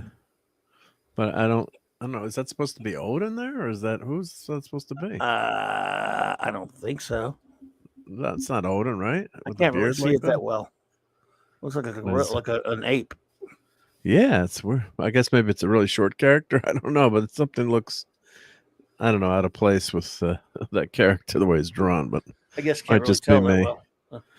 And then B, you don't know who the cover is yet. So there's A and B for that one. Okay. Well, the like I said, it was fairly straightforward and routine. It was pretty simple stuff. It does look like an ape. At least that's what I'm saying. At least I'm not exaggerating. I think it does. So, I don't know, but yeah, it was an interesting. It was decent enough. It was very simple, not much to it really, but it was nice to see them. It have the feel of an old comic in just about every single way. And the art by Davis is really good. So he looks like his old stuff, like he hasn't missed a beat. So HB is saying the angle of Thor and the characters in the BG don't match, so it upsets the eye. I guess maybe that's what I'm seeing. So indeed, thank you for that explanation. It was just something felt off to me about it. Yeah, indeed. Thank you, sir. And what's all this then?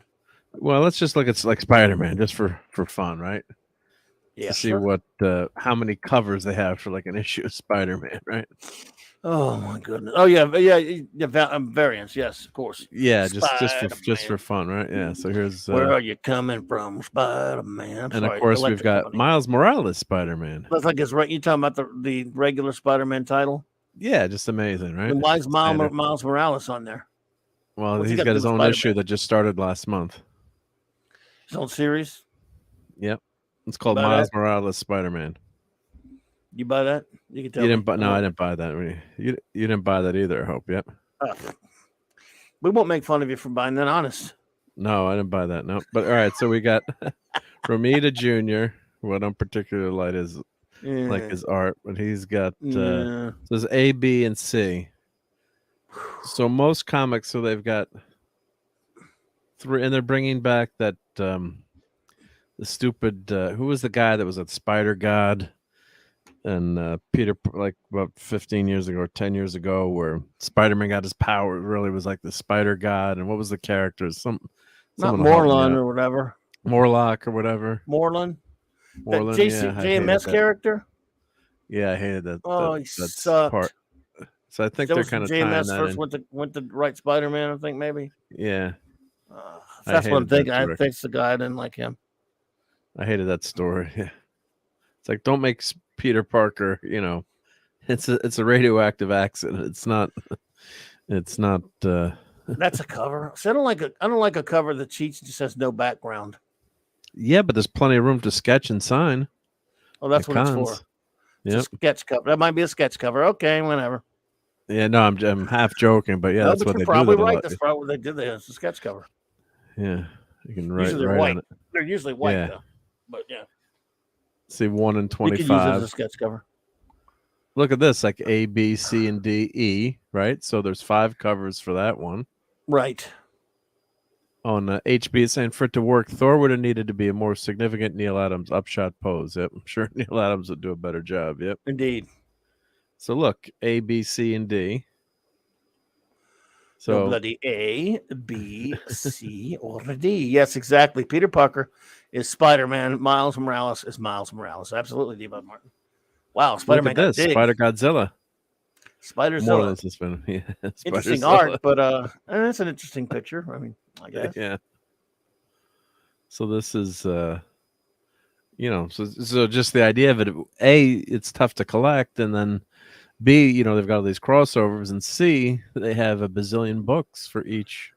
You could never afford to do it. Well, there's the Planet of the Apes one. Oh God, this is really getting on my freaking nerves with this Planet of the Apes stuff. And I love real Planet of the Apes. Donnie Pearson, hey there, good to see you, my friend. Yeah, Oh, there it that's is. Yeah, no, oh I no, saw it. that's the Not that one, but ninjas. Which one did I? I saw it on there. See, Oh, this one here. Yep. yeah, That's a cool uh, cover. I like that. the whole point that I'm keep trying to make with it is that I get. I don't know why Marvel wants the Planet of the Apes property. To be perfectly honest with you, I mean, I love the old Planet of the Apes property from the '70s, as I've mentioned many times. Yeah. The new movies, no, who cares about them? Is it that big of a franchise now? Let's be No. honest. So Marvel gets the rights to do The Planet of the Apes audience is comics. Now it seems to be based in the '70s Planet of the Apes type stuff. Fair enough. yeah. But now, so they do these variant covers of all their current titles with a cover with like Spider-Man or the Fantastic Four, or the Avengers meeting the Planet of the Apes, but it's just on the cover. It's not a comic. Yep. In other words, it's not in the story. They're just doing it as it's just like silly It's like a gimmickry. gimmick. It's just really lame ass gimmickry, in my opinion. Why do they think that's going to sell? This modern idiot audience, the audience that buys their comics, buys these titles, doesn't give a flying crap about Planet of the Apes. And that is a pun, sort of. The Planet of the Apes has become much more selective. Yep. Indeed, Lisa. So, audience has become much more selective. Yep, as the Spinal Tap guys would say. I would think. I mean, I'm not offended. It's nothing like that. It's just like, it's kind of silly. Oh, this is cool. Oh, that's cool. Hey, that is cool. I got to admit, that's cool. That's the no prize. That I would almost buy that cover and rip it off. That is cool. Those who don't know what a no prize is, everyone here knows what a no prize is. It's an empty envelope. Yep. I never won a no prize, but I tried. That's cool. You got me. You got me. You're gonna order that one, aren't you? I don't blame you. I probably will. I gotta give. See again. I probably will. I was just criticizing them for a dumb marketing thing that was the sloppy. That's not even interesting. But I'm gonna give them some credit. I don't know, but actually, who's gonna want that other than old timers like me? Because nobody that I don't think their few that they have left in their audience would know what the hell that is. Yeah. Like I say, somebody like you or some like Classic Comics or some of my other friends who are around our age range but still do buy new comics for some reason. Yeah, you know what it is. What kid is going to know what that is? That's again. All right, Donald Duck is the thing. That's tough to pass down. Now this is a cool cover too. You're going to get that on. I can't. It's too much money. It's 1 in 100, and there's no way. But what? I might download it. It's 1 in 100, so it's $50. It's $50. Anyone got extra $50 to send me? Looks sloppy. I guess it's going to be colored. No, it's black and white. Yeah, just like Steamboat Willie. Yep. $50. Crabs. I bet it's going to be selling on Fleabay for $100, $200 as soon as it comes out. I guess so. Weird. It's a Spider-Man book too. Amazing Spider-Man number 19. Why is it? It's a Spider-Man book, but it's a Fantastic Four book. I mean, I don't know. How would you know that's a Spider-Man book? That's a Fantastic Four title. Or is it print is in the wrong? Maybe the website made a mistake. Oh shit! I don't know. No, it's this Amazing Spider-Man 22. There's the color one right there. And this one's why is it Spider-Man issue? $4. But it says Fantastic Four on it. Marvel, you don't even know what you're printing anymore, do you? That's weird. That's kind of cool. Marvel. Should that be my new avatar, Donald Duck? You know what? That's celebrating Disney's 100th stupid anniversary. Yeah, but still, I don't know why they're putting that on Marvel Comics. Why is that? Four? I guess. I mean, it says Fantastic Four on it. It doesn't even say what issue number. I am really confused now. Unless that's just an accident. That's weird.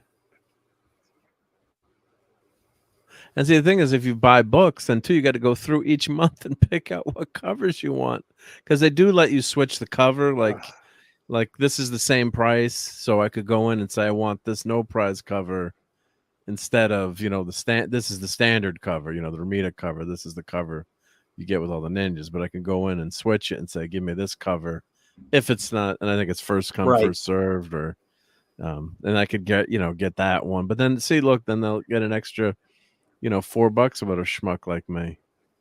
Okay. And it just stays in I the just don't. box. But that Yeah, it must be under Spider-Man by accident. I'm giving them I'm the guessing, benefit yeah. of the doubt that they're not dumb. Why would it? I don't. Why would it say Fantastic Four? I mean, again, I'm no expert on comics or anything, but I'm pretty sure that's not the. I mean, oh Yeah. wow! The JR version of his Pappy's cover. You know what, dude? I love your Pappy, and he's still with us too, John Marina Sr. Yeah. JR, out of respect to your Pappy, you should never redraw his covers, sweetheart. Don't stop, don't, please, God, for the love of God, don't do that. Oh man! And I don't even hate JR like most people do. I've liked some of his stuff. I mean, usually when inked by Bob Layton, granted, but I mean, I don't really. They're worse, but I understand a lot of people really hate his crap, and that's all fine and good. But I don't think he should be redrawing his Pappy's classic covers. Yeah, God, no, That's kind of weird. dude, Yeah. don't do it, And babe. HP Stop. says, I just found Clobby's tripwire replacement to torture. Oh. Oh, don't worry. There's a tripwire replacement coming that we're going to start covering. I don't know if I'll have it ready for tomorrow night's show. This sucks. Is that supposed to be the Beast? No. As Spider-Man? Maybe. Oh, no. What God, what is that? Spider-Man? What the heck is McGinnis. that? I don't know who the hell this is supposed to be. It, It's based, yeah, but it's like an old. what the heck is it supposed to be? I mean, the only thing it can't be Beast, right? Is it Tasmanian Devil? I have no idea. I don't think it's the Beast. Someone will help us. You got me. Chat. Yeah, Avengers. Okay, again, but it's under Spider-Man, right? Yeah, but what? Why would that be in Spider? That's got to be a mistake. That's got to be in the. Oh, geez, you got me. Amazing Spider-Man number 17, Avengers Disney 100 variant cover. But Right, it it's a says the parody of Avengers Avengers on it. number 4. I don't know. It's a parody of Avengers number 4. All right, I'm gonna go. All right, so what month is this? This is this release out is of stock. It says tomorrow. Yeah, so it's already sold. It's sold out. Oh, I got nothing. $75. I got nothing, bud. I don't know. Well, let's look at the Avengers, I guess. Yeah. What the hell's going on out here? I don't know what's going on, buddies. Holy crap! Yeah, see, like this. You got me, dude. Yuck. Bagley.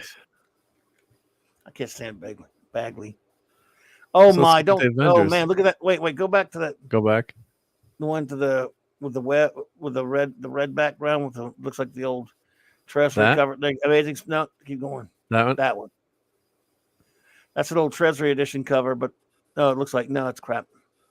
But I can It's tell what they're new. doing there. Yeah, new looking. Yep. With this white spider thingy on there, it sucks. Yeah, well, what are you gonna do? What are you gonna do? You suck. Let's see Avengers. Let's look at Avengers. Let's just see if they have those other. You're torturing Hungry Boy. You ought to be ashamed.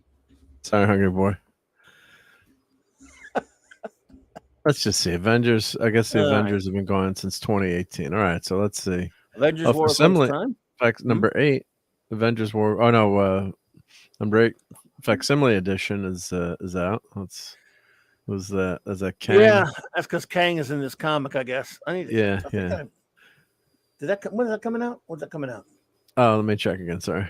I thought that didn't come out. Next month. Okay, no, I thought I had it, but maybe not. Okay, well that'd be cool to get. $4. Yep. They probably do number 11 too, because 11 this Avengers War on Across Time takes place after Avengers number 11. Sorry, Hungry Boy's got to go eat garlic now. Yeah. I want to die looking at those pressure. Spider-Man covers. Sorry, Hungry Boy. Sorry, bro. All right, guys. Yep. So, all right. So this was the Planet of the Apes cover. Are they actually going to do actual Planet of the Apes comics at some point? Yeah, they did. They are. Yep. Let's see. So I'm just trying to see if they had any Disney covers. Getting a lot of bad reactions. Death Ray wants to use his Death Ray on himself for seeing those Spider-Man comics. This looks like an old copy of an old. No, I guess not. So I'm not seeing any of those Disney 100. Looks like it was just in. Yeah. And this is back in time. Oh Yeah. boy. Well, what can you do? Screw all that crap. New comics. I'm sorry, I even brought the whole new comics thing up, folks. Everybody, I just transgressed, and I had to. Yeah, Avengers Assemble. Rangers dissemble. So Yeah. yep. So if you want to get into those comics, it's atomicempire.com. They are due. I have to say though, before we're joking about new comics, but they pack the comics beautifully. They put them in a box, all wrapped with wrapping paper, padding around it, and then they actually tie the books together. They're bagged and boarded. So I've never had a bad comic from them. So anything Good. they ship, they do a great. I want to give them a plug. We're making Sure, fun sure. of the new comics, but Oh they yeah, we're do a not knocking them. We're fantastic. just knocking Marvel, DC. Yeah. But they do a fantastic job of shipping their stuff. And they also sell toys and any comic supplies and look at this. Ooh, I got way Oh too many wow. action figures, but that's kind of cool. Yeah, I like that. From the old cross time caper. We're Captain talking. Britain. Speak of the devil, Alan Davis. So Yeah. Megan, Shadowcat, and I Captain Britain. kind of like the original costume better, but that one's okay too. Yeah, that's a good one. Yeah, and I like that Shadowcat costume. That was kind of cool. And They Megan. had they did a while back. They were doing these sets, the Marvel team up sets, and they had one with Spider-Man and the original Captain Britain. They were smaller than your regular Marvel Legends, and I didn't get it. I kind of wish I bought that one. Yeah. Yeah. D-Bud? Lockheed. I don't know. That's a good idea, D-Bud. He says, well, now that Disney owns rights to Planet of the Apes, do they really? Jeez. Maybe Marvel They bought it. Yeah. can do trades of the original Planet of the Apes magazines. I have all those magazines. I bet they won't. They should, but I don't know if they will. What's all this then? Yeah, just toy. I was just showing. They have toys. That's some toys. Is that a Darth Vader with both arms? Yep. Not like Broken Vader. Yep. No. That's pretty good. See, Vader with no arms is not Vader to me anymore. And I'm gonna try to do that. Broken Vader. Yeah, Retroblasting's Broken Vader is the definitive Vader for me now. Yeah. And only Michael could do that voice. So that's I'm for gonna sure. attempt it. So here you go. Speaking of crossovers, Age of Apocalypse, Weapon X. Yeah. Oh my. I did like that series. I did. There was some good, and I always thought that they would pull in the X-Men by having Wanda say, we have mutants again, or let there be mutant. I'm not a writer, but something to show that like in the past, at one point she had said no more mutants, and she had wiped out all the mutants, and then boom, like a snap, all of a sudden the mutants came back. Maybe they'll still do that, but that's what I always assumed they would. That way, then all of a sudden the X-Men would show up again. Who knows how? And then I guess Quantumania. Did you see the new trailer? Yeah, I did. So why did they give? Why does she have such a short haircut? She looks terrible. Her hair looks. Look, I admit I have a prejudice. I don't like. I traditionally don't like short hair on a woman. I call it boy hair. I know I'm sexist pig. I love long hair on a woman. But it can still look good. I mean, a woman can still obviously be lovely with that way. And Janet Van Dyne has always had short hair, but not like, Invasion of Lily is a beautiful woman. Beautiful woman. And they made her, she looks terrible in those trailers. She didn't look good in those trailers, right? Or was that just me? She doesn't. And I love her. No offense. I'm not one to throw stones in the glass house I live in, but I'm just saying, beautiful lady. Yeah, Lisa, same deal. Lisa, I hate the short hair. Again, there's some women that can pull it off, as they say. But I prefer to leave it on because I love the short hair. What was the makeup and everything else? It's just something about the way she looked. But the trailer in general, I don't know. Maybe I finally reached that peak. Saturation. I may have, because of what's happened to the MCU and where we're at now with all this horribleness that's been getting. We've gotten. Like I said, I did kind of like the Guardians of the Galaxy Christmas special, and Werewolf by Night was kind of okay. But for the most part, since Endgame, we've been inundated with garbage. Everything I've hated, all of it. Even Endgame had a lot of things in there I hate and love. It's a very up and down love hate thing with that movie that's really kind of disturbing. Yeah, but I So take Endgame over we got I since. understand that, but And I'm then just you'd saying probably say the same it thing. started Yeah. it. But since then, it's absolutely been a hate fest. I hate everything they've done, and they've probably finally broken me to the point. Well, not everything. I mean, I thought Spider-Man No Way Home was okay. I think I have more problems with it than most people. But for the most part, it was all right. But that's an exception. But so Yeah. I'm just so sick. Maybe now when I see a trailer, I'm like, we're gonna be reviewing it because I've been invited. This is in February when the movie comes out. I've been invited to go on a Thursday night on the great comics division panel. And I'm With honored me. with Yep. you. You and I are both going to be on there with I'm and looking our forward buddy to that. Nick Yeah. got us on there and I'm looking forward to that. Grim Dark, good to see you, my friend, and Oliver Belamonte, good to see you. So I'm honored to be going to that, right?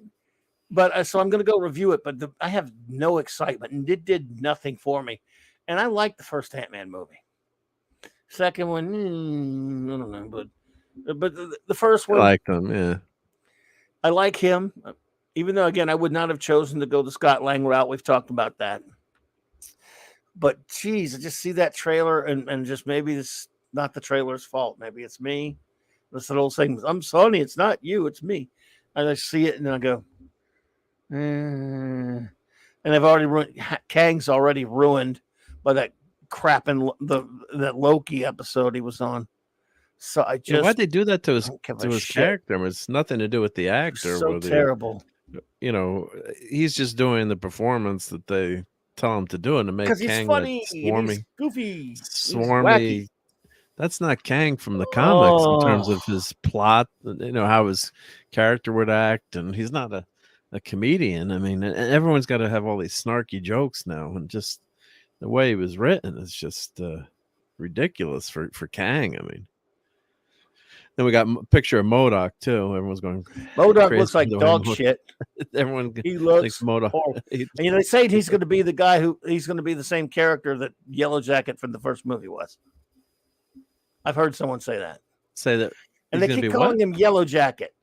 What? Like he's the guy that's supposed to be turned into MODOK, which is moronic, if that's true. People were telling me with Loki and some others were telling me that last night when we were talking about the trailer. I'm saying, what do you mean Yellow Jacket? First of all, Yellow Jacket, the first movie wasn't even right because he was that bad guy and he was like the dumb, boring Lex Luthor knockoff in the first Ant-Man movie. They were calling him Yellow Jacket when it's supposed to be Hank Pym is only the real Yellow Jacket. Hank Pym is Yellow and now Jacket. You're telling me that in this movie that guy's going to be yellow. That Yellow Jacket from that movie is supposed to be MODOK, if that's what they keep selling me, which is idiotic, and he looks like shit. I mean, MODOK is a crazy character to begin with, to try to get to look right to begin with, in terms of make him a real, well, of course it's CGI stuff. It's not going to be. Maybe it would look better if they did practical, but we'll never do that. But yeah, MODOK is looking really, really, really not good. I can show the picture if you want. Or, if you want to show the picture, yeah. This is what you get when all the new writers grew up. All the new writers grew up with Daria, Clobby. Yeah, no kidding, buddy. That's right. Yeah, MODOK. Hungry Boy says MODOK looks like he's going to yell at people for getting his fast food order wrong. Like Ryan Kendall? No. All right, so here's MODOK, and of course we only got a couple frames of CGI, but it looks like he's integrated into the costume, where it's supposed to be his head's supposed to be separate there, in terms of the traditional comic look. Why can't you just make him look right? How hard would that be? Well, everyone likes to change things too when they go to these movies. They all think they're engineers, and it's like the classic design isn't. Yeah, the classic design is not good enough, and just got to put their imprint on it, saying, "Hey, the original artist got it right." You make little tweaks here and there, but. Well, Mr. Angel says rain going horizontal. Wow, welcome to the Netherlands. So stay safe, Mr. Angel. Stay safe, buddy. My goodness. This looks like absolute garbage. Why, he's probably going to be there in 5 minutes. Oh, I so mean, here we'll we have a big go. part. Corey Stoll will be returning to the Ant-Man franchise after being dispatched to the Quantum Realm in the first film. I forgot when that happened. Stoll Yellow played Jacket. Darren Cross. Oh, that's right. Yeah. Yeah. What? Stoll, yeah. He was the on House of Cards. He was one of the main characters, Right. the actor, and I remember, yeah, aka Yellow Jacket, who's not Yellow Jacket, but he's undergone quite the transformation since then. It's not been confirmed in the Quantum Man trailer that Stoll is playing MODOK. So Stoll is MODOK. Oh, great. Why? Why would it really kill you to just get MODOK even at least just looking right? Yeah. Mental Yeah, organism Grimdark, I designed agree. only for killing. Yeah. I agree. Denmark, it's crap. Go ahead. Well, and of course, he was voiced by Patton Oswalt. Didn't that series get canceled?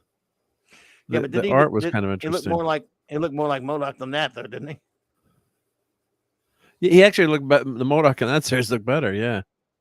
Yeah. At least he looked like him. I got me a MODOK figure. I found a loose MODOK figure for like $20 at a con last year or whatever. And it's a pretty big damn one, right? good one. Yeah. Yeah. That was Cool one, it's yeah. a pretty good one. Yeah, big one. That's Yeah, you MODOK. showed I mean, that, yeah. how hard is it to get it right? Peyton Reed, you're an idiot. And is this You really actually are. a clip from the trailer? That Is looks that like phased? it's a meme.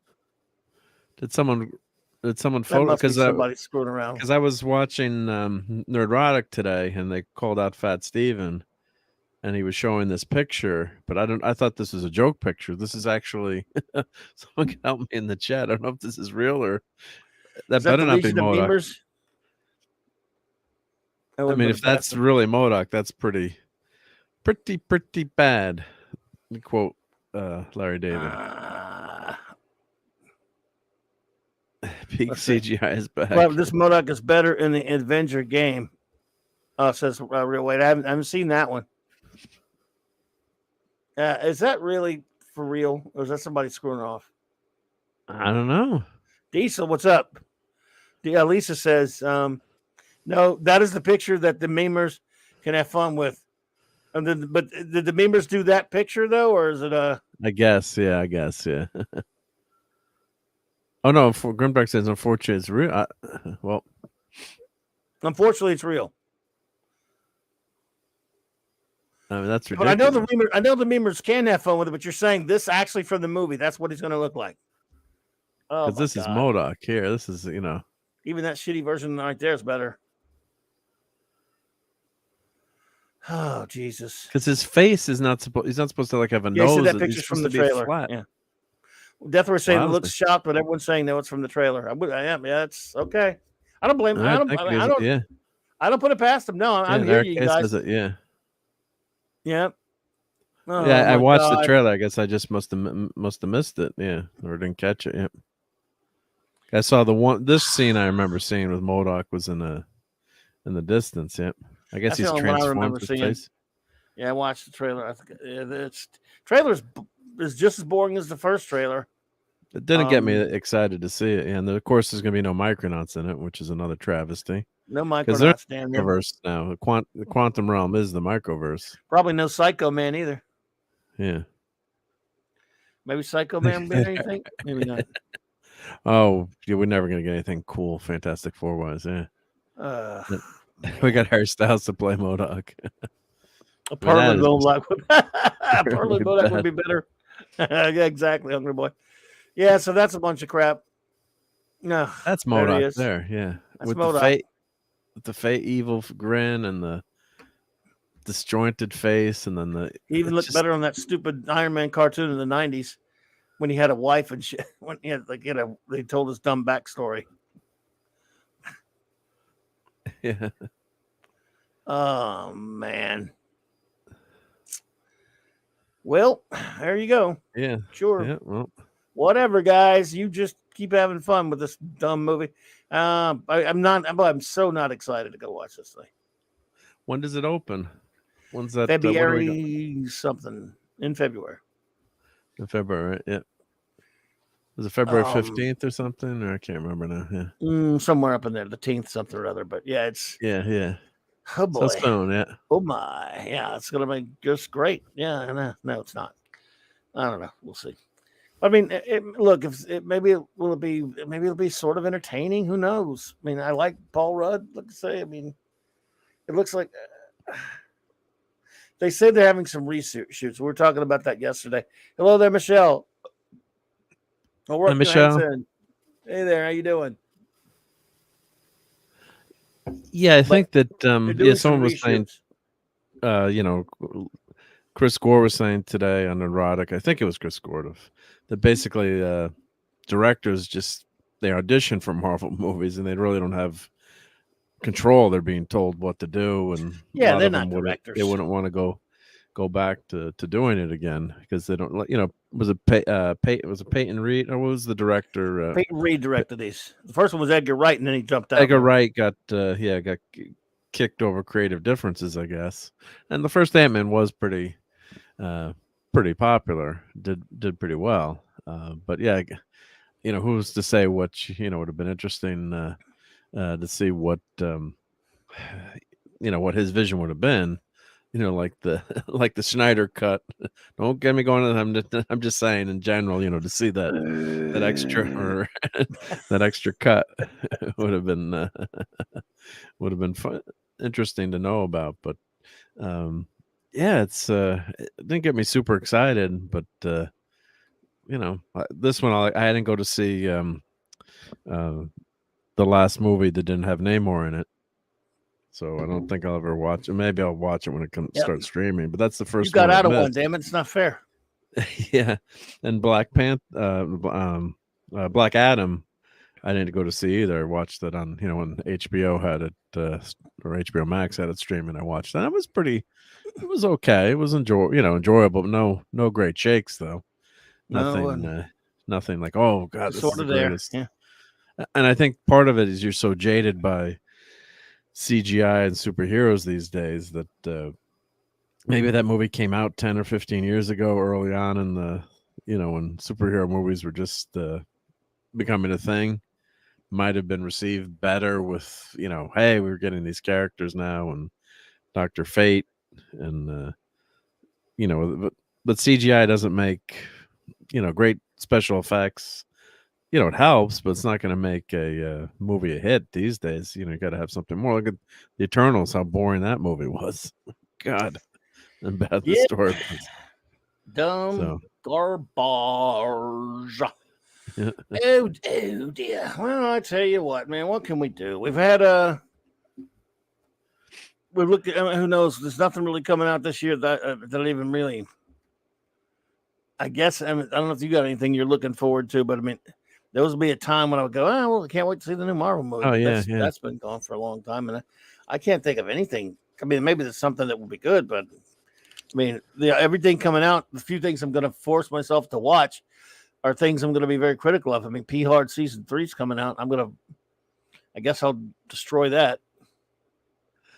Yeah, I mean Reason, that's been that looks getting horrible. R&B is keep saying how great it is, and he's seen it, and he was spoiling a lot of it. So I won't say what he's minor spoilers, not to not saying he spoiled it, but he gave a few details, and what he did give sounded cool, but they've lost a lot of the goodwill that they could have had if if they had done that. If that story is if what he's saying is follows in terms of some of the plot points and some of the things he's mentioned, if they'd started that, get rid of all of season 1 and 2 and started that way, but you kind of become blasé to the characters and you're not excited about them anymore.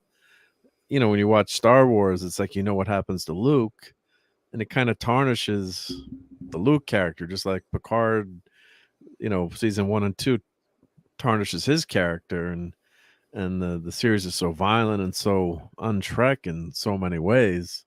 The ridiculous swearing and the eyeballs being pulled out and the violence, Such not a to horrible mention piece of trash.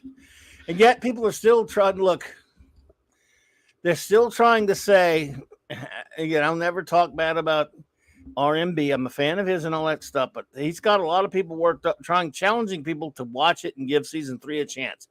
And the argument, I saw him having a big argument or back and forth with our good buddy Doomcock, of trying to tell Doom, he wants Doomcock to give it a chance because he watched it, and his buddy Terry Metalis, who's producing the show, let him watch all. He's already watched it a long time ago, and he says it's great and wonderful and fantastic.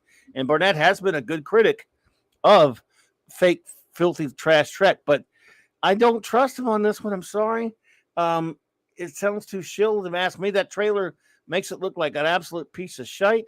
But Doomcock's telling us, you don't understand. I'm not going to support this crap. And I don't know if Doomcock's going to review it or not. I've talked to him about that.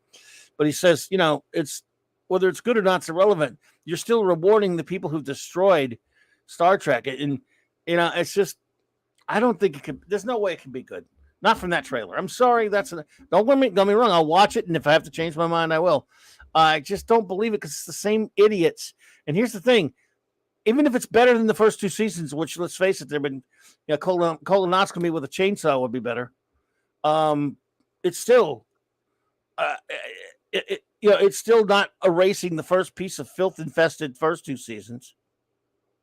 So in that first season, I don't know what was worse, the first season or the second season. But it's a toss-up, probably. They're both. I think the first season was worse, although we did get Riker making pizza in the first season, so that was kind of cool. Or was it the second season he made pizza? No, that was the first season. It's a piece of first trash. season we got pizza. this filth. I mean, he didn't make clam pizza. He made clam pizza too. Probably worse, he right? Made filth pizza. So I don't know. I have no. I can't trust anybody. The ship looks good though. The ship finally looks like a Star Trek ship, and if you notice, they went back to an old retro design finally, because so many of the ships look like garbage, and the Discovery ships all look like garbage. All the scenes look exactly like the first two seasons, and like the dark TNG movies with all that stuff. It's just, I don't care. I mean, I'll sit. I've always said this, folks. I'll sit through any old crap and watch it. I mean, I can sit through anything. I can take it and make fun of it or admit if there's anything good to say about it. I'll be honest. There's never been anything good to say about anything to do with P. Hard or STD or strangled dude worms. Nothing good to say about any of it. But if there was something, no matter how much it hurts, I would do it. You don't have to believe me. I know me, and I would. But R&B, pushing it like this, all I know is this Terry Metalis, even if this is the same dickhead that did the last season, and this is the same dickhead who has been attacking fans and insulting fans and antagonizing fans that have done nothing to him in a lot of cases. He went after Jack Beers and his wife. He went after a lot of people. Why reward him?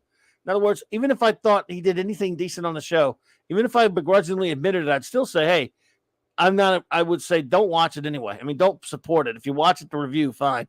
But I'm like Death Ray. I hope RLM reviews it, though. Well, that was the greatest thing. That made watching the first season of Picard worth it. So then you could understand the RML Red Letter Media review even better because you had suffered through the series. And they, a lot of Hollywood's movies and stuff. Yeah, there's a lot of, kind of suspend disbelief a little bit, but, plot holes here and there. But that first season was just so ridiculous. No one has explained to me why the robots actually, Data's daughter, spoiling, you don't need to suffer through this. Why they even left the planet? It was never explained. Her mission was never explained. Yeah, but that's like the most basic thing. Like, why did she leave? And in the end, she actually opens up the wormhole to bring the terrible AI that's going to destroy the universe. So actually, she did, and the whole time did what Picard was saying. No, she won't do. Let her live or let them survive. And in the end, she actually did what everyone was trying to, take them out for.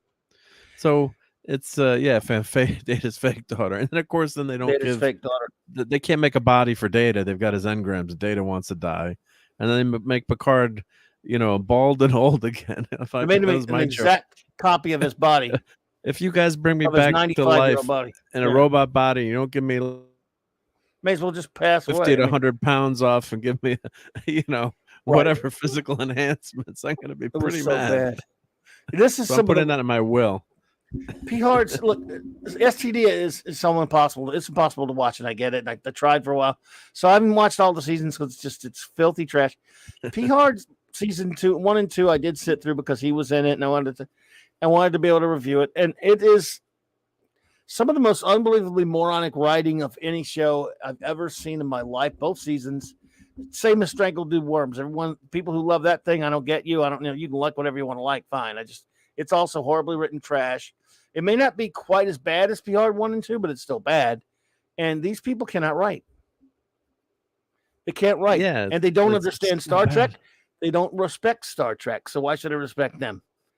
Yeah. But but look, I don't. A lot of people say don't watch it. You're supporting. Watch whatever you want to watch. Sit through it. But if you're supporting it, and to me, supporting it means you're running around telling everybody it's legit Trek. No, watch it, critique it. But that doesn't mean you're on their team if you watch it and critique it. Yeah, I mean, I guess if you pay money, but you can. There are other ways to watch it. Let's be honest. And it's just not Star Trek at all. Yeah, but I have to say too, if someone watches it and likes it, that's fine by them. But the one thing I really don't like is when fans get personal and Metalis attacking fans. Especially as for a business too. It's our business, as you say, the customer's always right. You would never publicly attack a customer. You'd say, "Oh, I'm sorry you didn't like this," and if a customer, okay, a viewer gets personal and is saying something over the top or towards a creator, that's not cool either. But then that creator should just hopefully just ignore it, or if that person breaks any of the quote unquote rules, then maybe they should be banned, or you could block them, which I usually don't agree with. But you don't go after fans for. Good night. Sorry, I'm JD. sorry. We could get off of it right now. Yeah. In a minute. Sorry, buddy. Have a good night. You should never attack fans for voicing their legitimate criticisms of show pro economy. You got to be able to take it. I mean, in the business of someone, as I said before, if they didn't like one of our products or a tool, or you try to fix it, you don't say, "You're an a-hole, I'm blocking you, and hope you never buy our stuff again." Well, it's just ridiculous. Let me address some stuff going on here. Donnie, Sure. Dude, I'll joke with people for disliking something or liking something that I dislike, or vice versa, but all opinions are always welcome here. And I saw what you wrote. Don't worry. I was going to address it as soon as possible. Yeah, I mean, and I appreciate your attitude. To me, that's not Star Trek. But like I said, people can like whatever they want to like, and that's all fine and good. As long as you can take hearing the opposite views, that you're always welcome here. So it never matters. But yeah, and I'm glad that you're very fair-minded that way, Donnie. So you never have, but you constantly. I know you like to say I like it, but that's just me. Hey, you never have to explain anything, my friend. We got you. You can say you like it, and that's good. Like I said, we kid each other about it. The only person around here not allowed to disagree with me is Mark, because he's yeah. Everybody else. That's in my contract, yeah. But no, but it's always all good. Like I say, I may not understand why you like something, but if you tell me you do, I promise you one thing. I may not understand it. I might, if we're friendly and we know each other, I might kid you about it a little bit. Or at the very least, I might say, well, that's good. But one thing I promise you that I will never do is be, unnecessarily cruel to you about it. Nor will I be coming by your house and finding your copies of it and burning it or destroying it. I won't be, like, if you're at the movie watching it, I'm not going to sit behind you with my hands over your eyes so you can't watch it. Heckling you. No, I'm not going to sabotage your car on the way to the theater to watch it. I'm not going to like blow up your house or whatever if I think you have things in there I don't like. None of that stuff. We'll just hang out and agree. Thank you very much, Diesel. I appreciate that. Again, like I said, we have fun with each other a little bit about it. See, but the Drekkies are the ones who actually the hateful ones. For example, I hate the shows, and I hate the people doing the destroying of the things I love. I don't hate people disagreeing or liking certain things that I don't love. I mean that I don't love.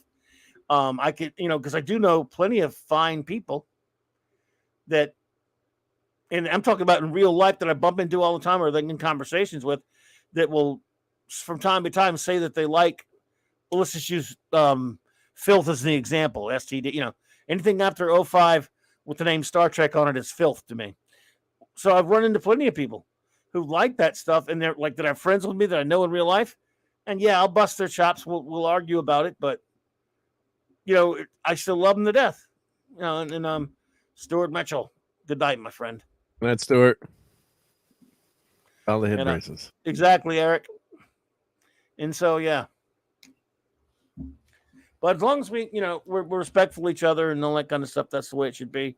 Because I'm not the boss of you. You can like whatever you want to like, except for, no, just kidding. And then there's, no, not that either. Well, but then if you, yeah, but that's what gets me when the creators antagonize fans. I mean, but there's the thing, we're just fans. The people who make the crap going after the fans, that's insane. It's not insane for me and you to go, you like that stuff, and have arguments amongst fans. We don't call the shots. So what you're saying, yeah, you're one of the guys making the show and you're going after fans. Yeah, it's not right. I mean, it's not smart business practices either. It's better just to stay silent in most cases. Don't get into it with the back and forth. Or I used to argue on social media all the time about politics and others. Because I love politics. But of course we don't do it on this show. But now normally what I'll do if I disagree with someone, I'll just make one statement and that's it. I just don't answer. I just say what I think and that's it. Because you're not going to convince anyone. And you're not going to change minds on social media. And normally it gets down to, degrade, just gets to a base level pretty quickly. And especially if it's anonymous people that don't know each other, just can't like anything, not worth it. Except for clam pizza. That's right. But see, here's the thing. And the thing about that is there was the fighting should be always, fans can fight. I mean, we shouldn't hate each other, but the fighting fun fights, right? But now it's sort of a new thing where the pros are fighting with the fans. That's a weird thing. That's a relatively, I think, newer concept for the most part, where it was usually unheard of. The employee, the people who are the producers supposedly are fighting with the fans. It's just kind of a weird thing. Very weird, yeah. And that's the gift and the curse of social media too. At the same time, I guess you'd have to say, yeah, we can talk to the creator, to the Roy Kirk, but unfortunately, maybe it's better off that we don't.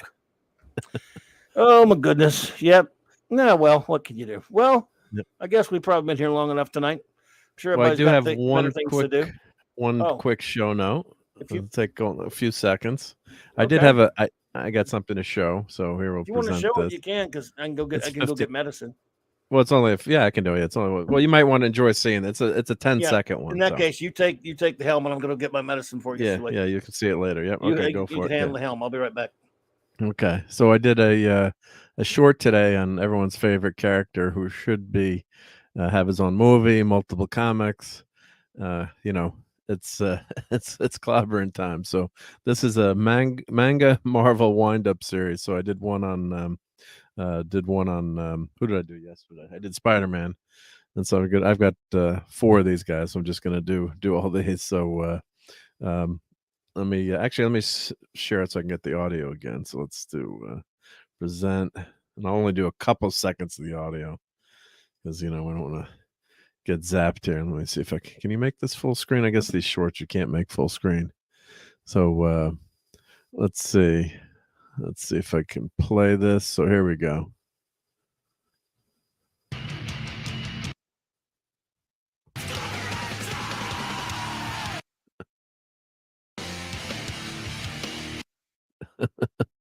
So there we go. There's the thing saying it's so that's a cool old wind-up toy that I had. I'm trying to go through all the toys that I have on my shelf. And Grim says, "Hey, I know that guy." So yeah, and Nick Weiser commented he wanted that. Yeah, so just a fun little toy. So I had to do a little repair work on him to get him going. He needed, like the Tin Man, he needed some grease.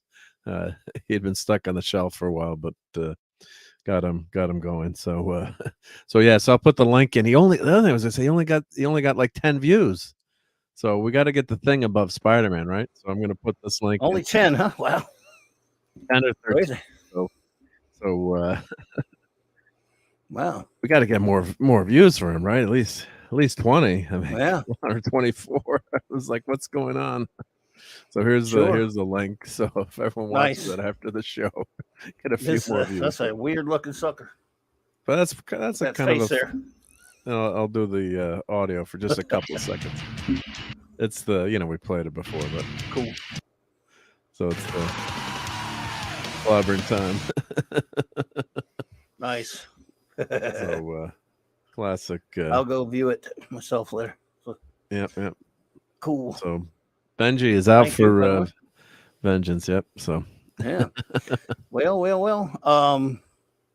What's going on? Show notes are here. So what else you got going on? well, we did Fire and Ice yesterday. So How'd that go? What was the lay of land on that? I didn't get to. I mean, I haven't seen that movie in forever. Yeah. I know you guys are talking about. I was talking to Claude today. Claude watched it for the first time. He'd seen it in a long time. He didn't think it was that good either. Did you like it, or a lot of people didn't necessarily like it? It's great for Zeta art, but Claude was saying it's pretty. Again, I haven't seen it since the '80s. I couldn't tell you what I thought about it. Yeah. I think I fell asleep. Oh, I was young. Oh, sorry, Mr. Ninja, if I put it in the wrong link. Just go to my channel. Maybe Eric K can throw it in. Just go to my channel. You'll see it there. A bad link. Gotcha. What is more? What the hell? What's this guy doing on YouTube? He doesn't know. Let me find the link again. So let me. Anyway, so some of you didn't like it, and then some of the people in the audience took exception. You guys were. I saw that you guys were saying. Yeah. So talking I mean, about I some watched. people I got- thought it was. Was there a Thought it review? was. I thought it was really simplistic. I think we were split 70s and They liked it. Or didn't? Red Shirt didn't like it that much. Some Das Wolfen kind of said he thought that it had over time, like when you saw it as a young kid, he Did not age well.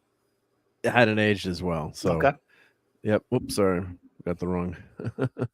There we go. Here's another. Let's see if this link works. Let me know if that links work. Yep. Hopefully that's the short there. Yep. Oh. You think I'd be used to this YouTube stuff by now, but Yeah. but Hey, yeah, so I Donnie, thought really. Donnie, I was just going to tell you. I think you probably missed when I call something trash from my perspective. Like Nemesis is a terrible movie. I definitely agree, but it's still real Trek in the sense that it takes place in the real Trek universe. So my reason why I use the words trash and other inflammatory terms about anything that by the Jar Jar Abrams Secret Outhouse, what's his face, Alex Klutzman stuff, STD and PR is because it's not real Star Trek. I mean, even there's a lot of not very good Star Trek that's still Star Trek. In other words, still belongs in the Star Trek canon. It's just not very good. There are a lot of bad episodes of all the series, but I still consider them Trek. Everything after 09 is filth to me because it's not real Trek. It's not legit Trek, not even bad. Bad or good. It is bad. It happens to be very bad, but whether it was even that, the fact that it doesn't qualify as Star Trek is my biggest problem with it, just in case you're curious. Anyway, so this movie is really simplistic. I mean, it's an old movie, so again, minor spoilers, but it's really a paint by numbers movie. And as I said last night, it's gorgeous Frazetta, backgrounds. Sometimes the animation is good, sometimes it's not. I mean, this poster cover, if the movie had looked like this, wow. I know a lot of people love this movie, but the story is basically the princess gets kidnapped, and Dark Wolf is a really cool character in the movie, and this character are basically trying to rescue her. She gets captured multiple times by these dog-like, inarticulate creatures that are almost like subhuman type characters. And there's an evil witch who's got superpowers, and Necron, who's the son, and he's got massive powers, and he's bringing glaciers down. It's just winter is coming, basically. So the premise is okay, but there's no twists and turns, and there's no really cool scenes. I mean, it's all rotoscope, so the animation is pretty good, but there's a lot of it's lacking in detail. It's not consistent, and okay. I guess maybe if I'd seen it as a kid, I might have liked it more, but it really doesn't have.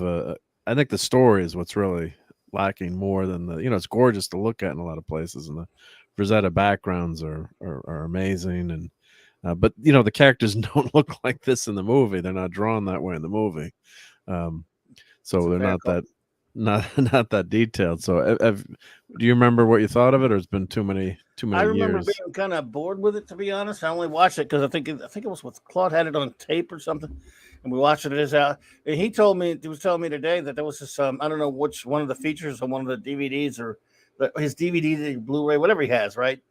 I don't know what he Yeah. has, but he said there was they were talking about some of the stuff behind the scenes and how Ralph Bakshi had Frank Frazetta at the set, or the set, whatever, wherever they filmed this or whatever. He said where they got like a whole bunch of, like, I don't know, 15 or 20 or so, like really hot chicks to come over to take their clothes off, because for the Well, they were casting, rotoscoping, casting type stuff.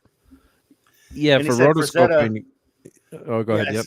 He just said, he basically said that Frazetta, that he came over and he was just like, yeah, well, they were all kind of, he didn't really know what was going on, but he was fine because he got to see, a bunch of naked chicks and stuff. He was cool. Yeah, so for rotoscoping, most people I'm sure know in the chat, but they film the real actors, or stunt, probably a lot more stunt doubles or stuntmen doing the actions of the characters. So then, as they film it, the animators go over the cells and create the animation over the using that live action. So rotoscoping, usually the movements are much more realistic in terms of the motion, and running looks a lot better. You don't get that Scooby-Doo janky walk, as I was saying last night. So it's but a lot of times the animation, they don't give all the details of the characters. Like, oh, we got to rush this, or so some of it looks good, some of it doesn't. The opening was the best part, I thought. And Hungry Boy saying, yeah, the BG paintings are Hungry Boy really loved it. Hungry Boy said Fire and Ice is more fun for people that got into making art, learned painting, etc. I accept that, but I adore the film. It's a bookend to Wizards. Fire and Ice is like a Buscema Conan issue. Well, there you go. But so anyway, you had a little bit of disagreement going on in the Yeah, but it was pretty civil. But it wasn't, they didn't like Captain Infinity and Beyond. Good, yeah. Hey, Captain Infinity. Captain Infinity. But when I popped in late, I just heard you saying some of that, like about the disagreement. So I didn't know if it got heated or what. No, thankfully it was, and of course it's a great crowd, a lot of the same people, obviously. So in terms of audience and the panel, yeah, we're all good about that. So it was, okay. Which is a great way to, it's a good, fun way to say it. And I didn't think it was a bad movie. It just wasn't like when I saw Conan or something, it was like, oh wow, this is, or like Beastmaster. I like Beastmaster better than this, but maybe that's just the time that I saw it, and maybe seen it in a movie theater. But there's no question the artwork, a lot of stuff is gorgeous, and you can admire it on that front. And there's a lot of loincloths and scantily clad. The costumes are not too much. I guess they didn't need to dress warm, even though there's ice everywhere, right? So that was the other funny thing. Yeah. Well, so they probably didn't make a lot of clothes. Yeah. Oh well. The PG rating hurt. Yeah, the PG rating hurt it too. Probably as I think if it had gone more that heavy metal route, as Mr. Angel's saying, yeah, it's. But at least it's not as bad as American Pop, right? What's Ralph Bakshi movies? Ralph Bakshi film? I don't remember American Pop. I never even watched it. Have you ever been American Pop? No, never. Nope, don't know that one. That was very critically panned. Yeah, American Pop, really. Let me see if I can find pictures. 81. That's a Ralph Bakshi animated film. You found it? Yeah, I found Wikipedia. Yep. Oh, it's an adult movie. Yep.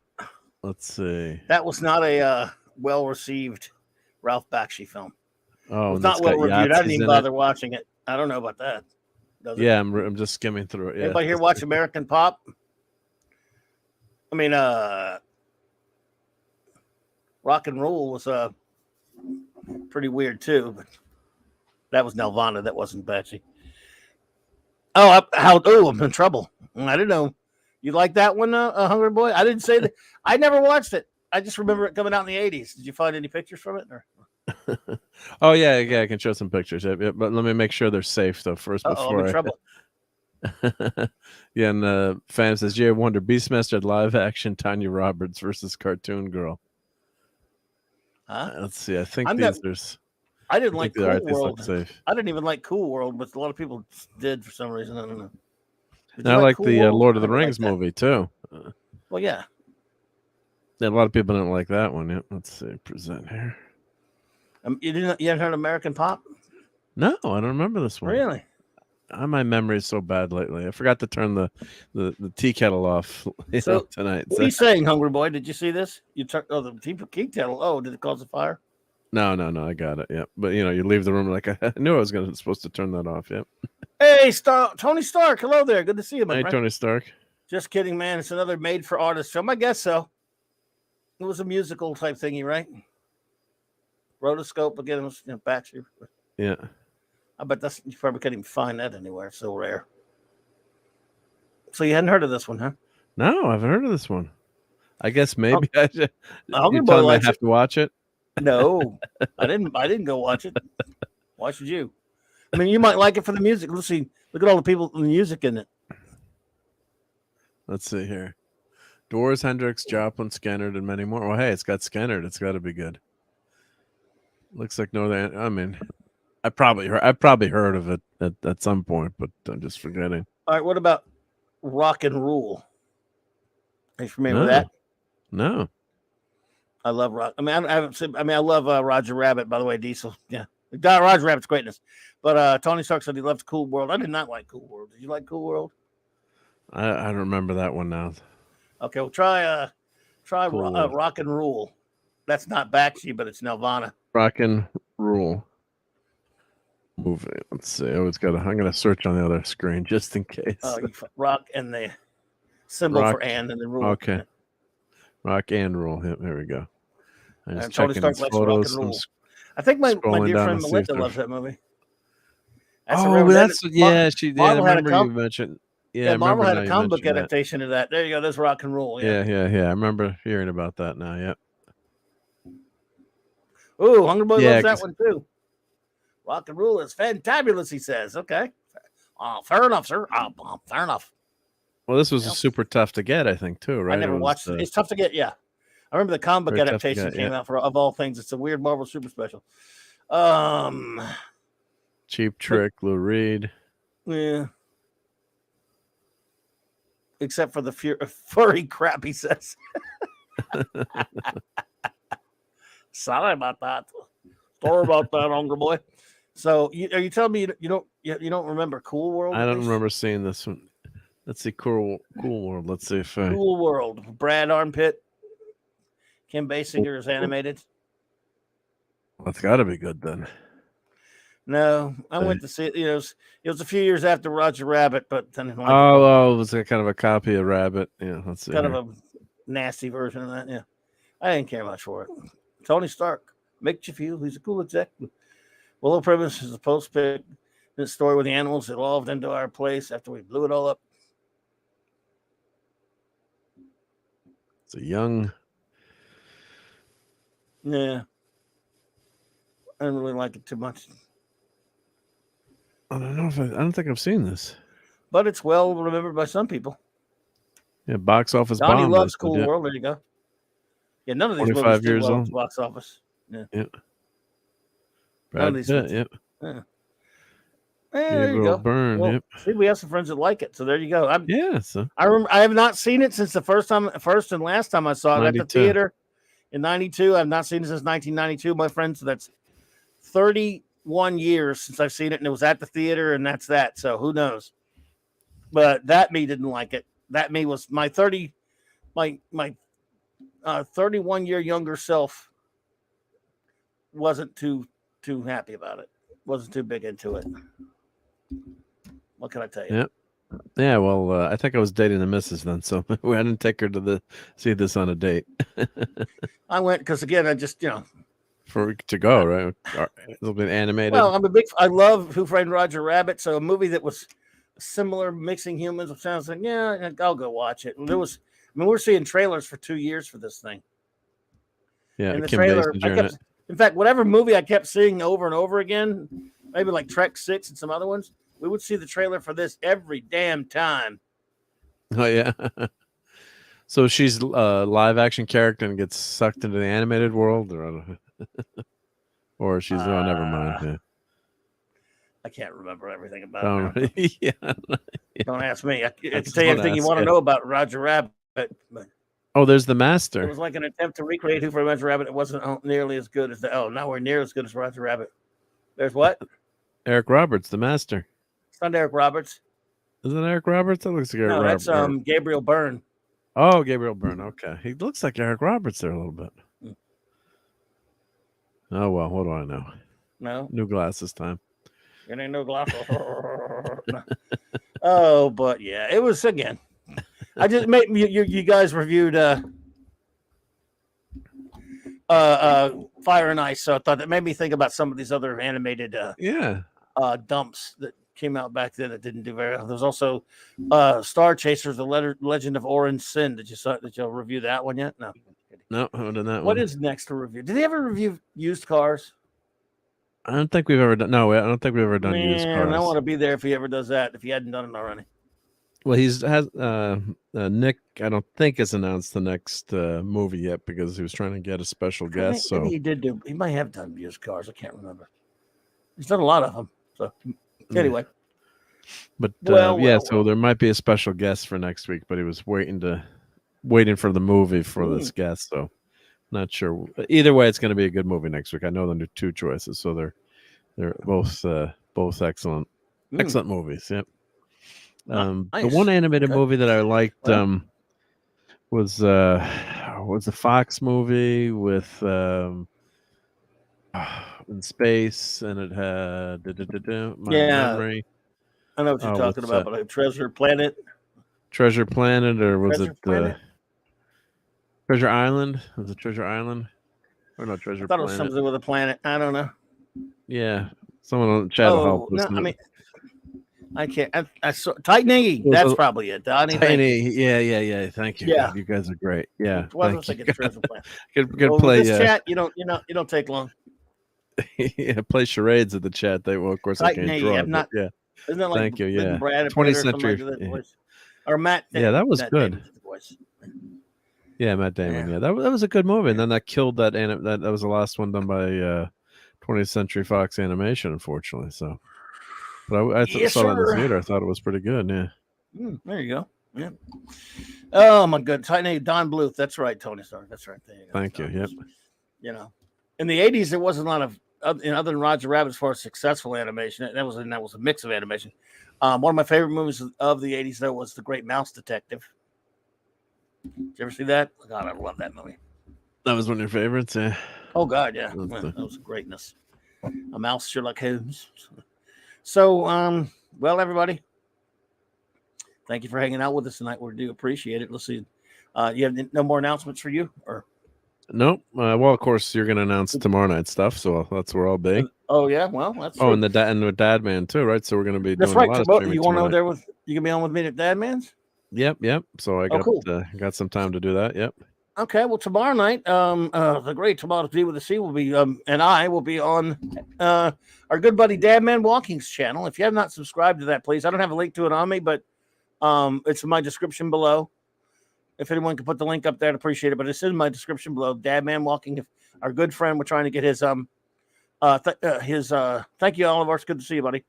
His channel up, of course, and we'll be there tomorrow night with him talking about. I know it's not geekness, but it's sports ball. We'll be talking about the NFL playoff picture over there with Dad. Sports geeks, all the stats and stuff. Geeking. Then tomorrow night, is Clobby's Clubhouse, and it will be the 500th episode on my 500th YouTube show, my 1200th show overall. So I've now done tomorrow night. I will after the Clubhouse, I will have done 500 shows on YouTube, 1200 shows overall since 2009. And That will be fun.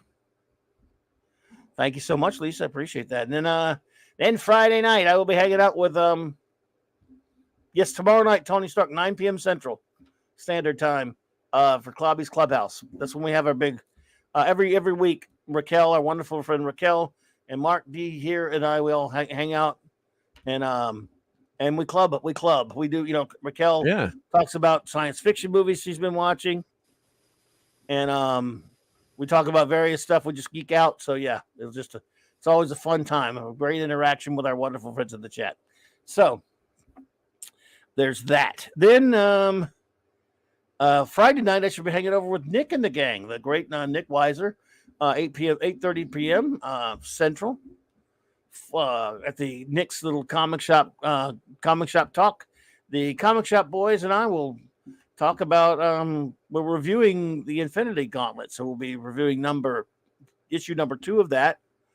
And then Saturday night Star Trek is back in full swing. Thank you, Tony Stark. I appreciate that. Thank you for subbing to Dad, man. Appreciate you all. Thank you. Yep. Thanks, Eric, by the way. 9 p.m. Central Standard Time, as always. Same Trek time, same Clobby channel. Saturday night Star Trek, 4 more episodes of Deep Space Nine. In fact, there are these episodes. We'll be reviewing 4 more. And then Sunday night, if Mark is having the Sunday night geekery. Yeah, we'll be there. Yep. We'll be there. We'll be geeking out. Yep. Geeking out there. And that'll be 10 p.m. Eastern. Now, and I'm having Monday, a big double feature.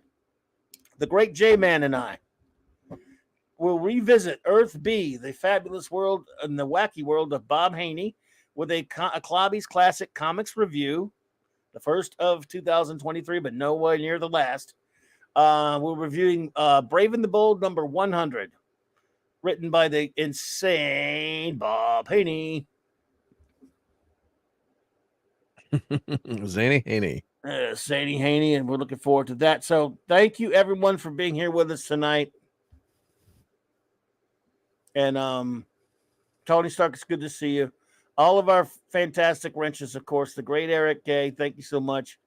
Chris Persia, D. Bud Martin, Lord Thoth, Hungry Boy, J-Man, Kal-El, Maddie's Daddy, and Phantom Outsider, and all of you tonight. Thank you. I cannot thank you enough for hanging out with us. We really do appreciate it. Thank you, Lisa. Great to see you. Mr. Angel, Donnie Pearson, Tony Stark, Monkey Jeebus popping into the last second. Good to see you there, buddy. Captain Infinity and Beyond, Diesel. Oh, man, let's see who else was here. Brian Hepburn, Death Ray, buddy. Thank you, and thank you for the contribution there. Oliver Belamonte. Let's see. Who else popped in?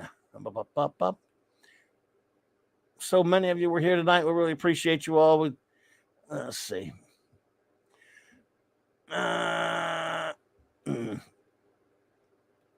I know there were a bunch more, but I can't really get to them right. This thing's being I think DJ Ronnie G was here, though. Appreciate you.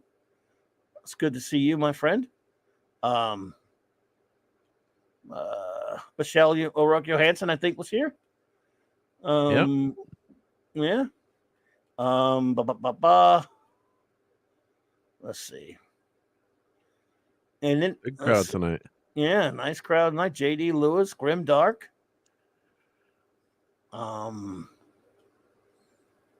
Let's see, make sure I look like Brian Hepburn. And I think that's I'm sure there are more. There's always more, yep. Well, Dadman popped in too, right? Did he pop in? I don't know if Dadman popped in. Did you see Dadman? I don't know. Real Wade Nation did, though, and I appreciate that. And I don't know if Dadman popped. I don't think so. Unless I could have missed him. No, I miss things. Or maybe I just heard you say his name, maybe. Yep.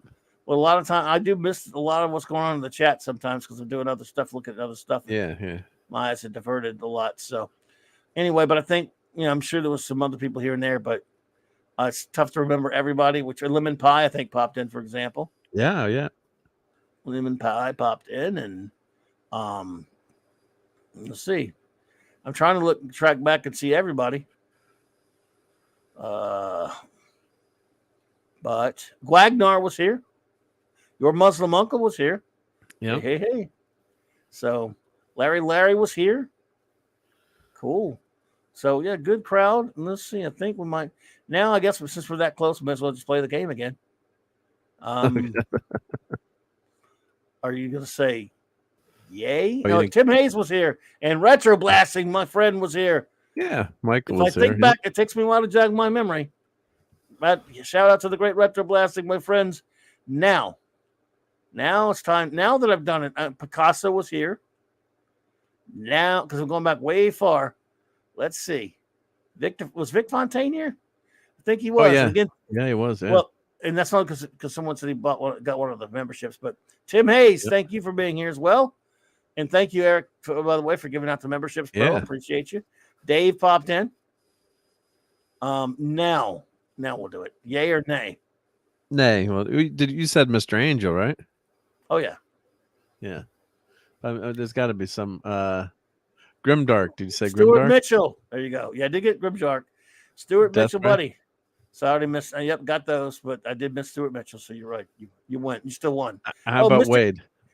Yeah, I got him. Thank you. Oh yeah, absolutely. I didn't. Just Mr. forgetting. Grant Gregory. Hey, Grant. Oh my.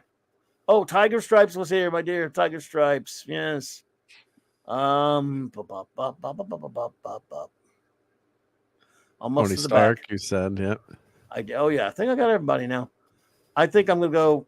Yay! I got everybody. So that means you have to take the contrary position, which means you will win. Probably. Did you say Picasso? Yes. Oh, I did.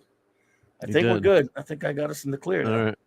I think we got everyone, hopefully. And you said I know, so. Michael Carney. See, I was wrong. Nope. Never doubt it. Never doubt yourself. Keely Chow was here. Roll Tide, Keely Chow. Roll Tide. So yeah, I screwed it all up. I screwed up big time.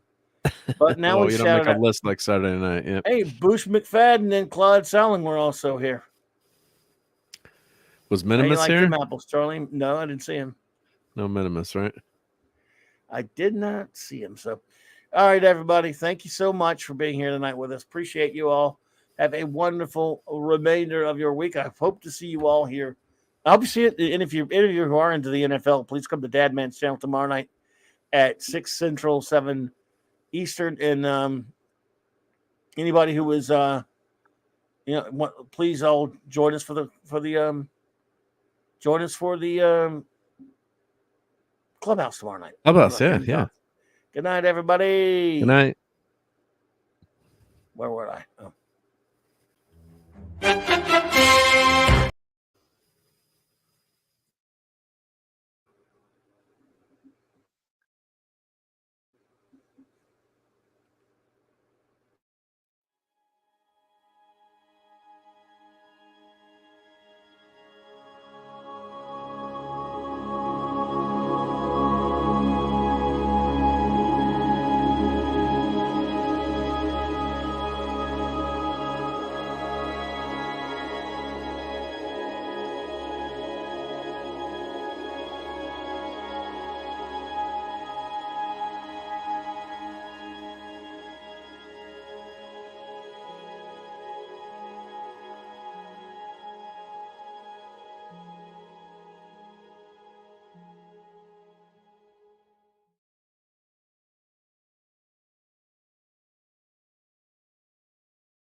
I just love clobbering time.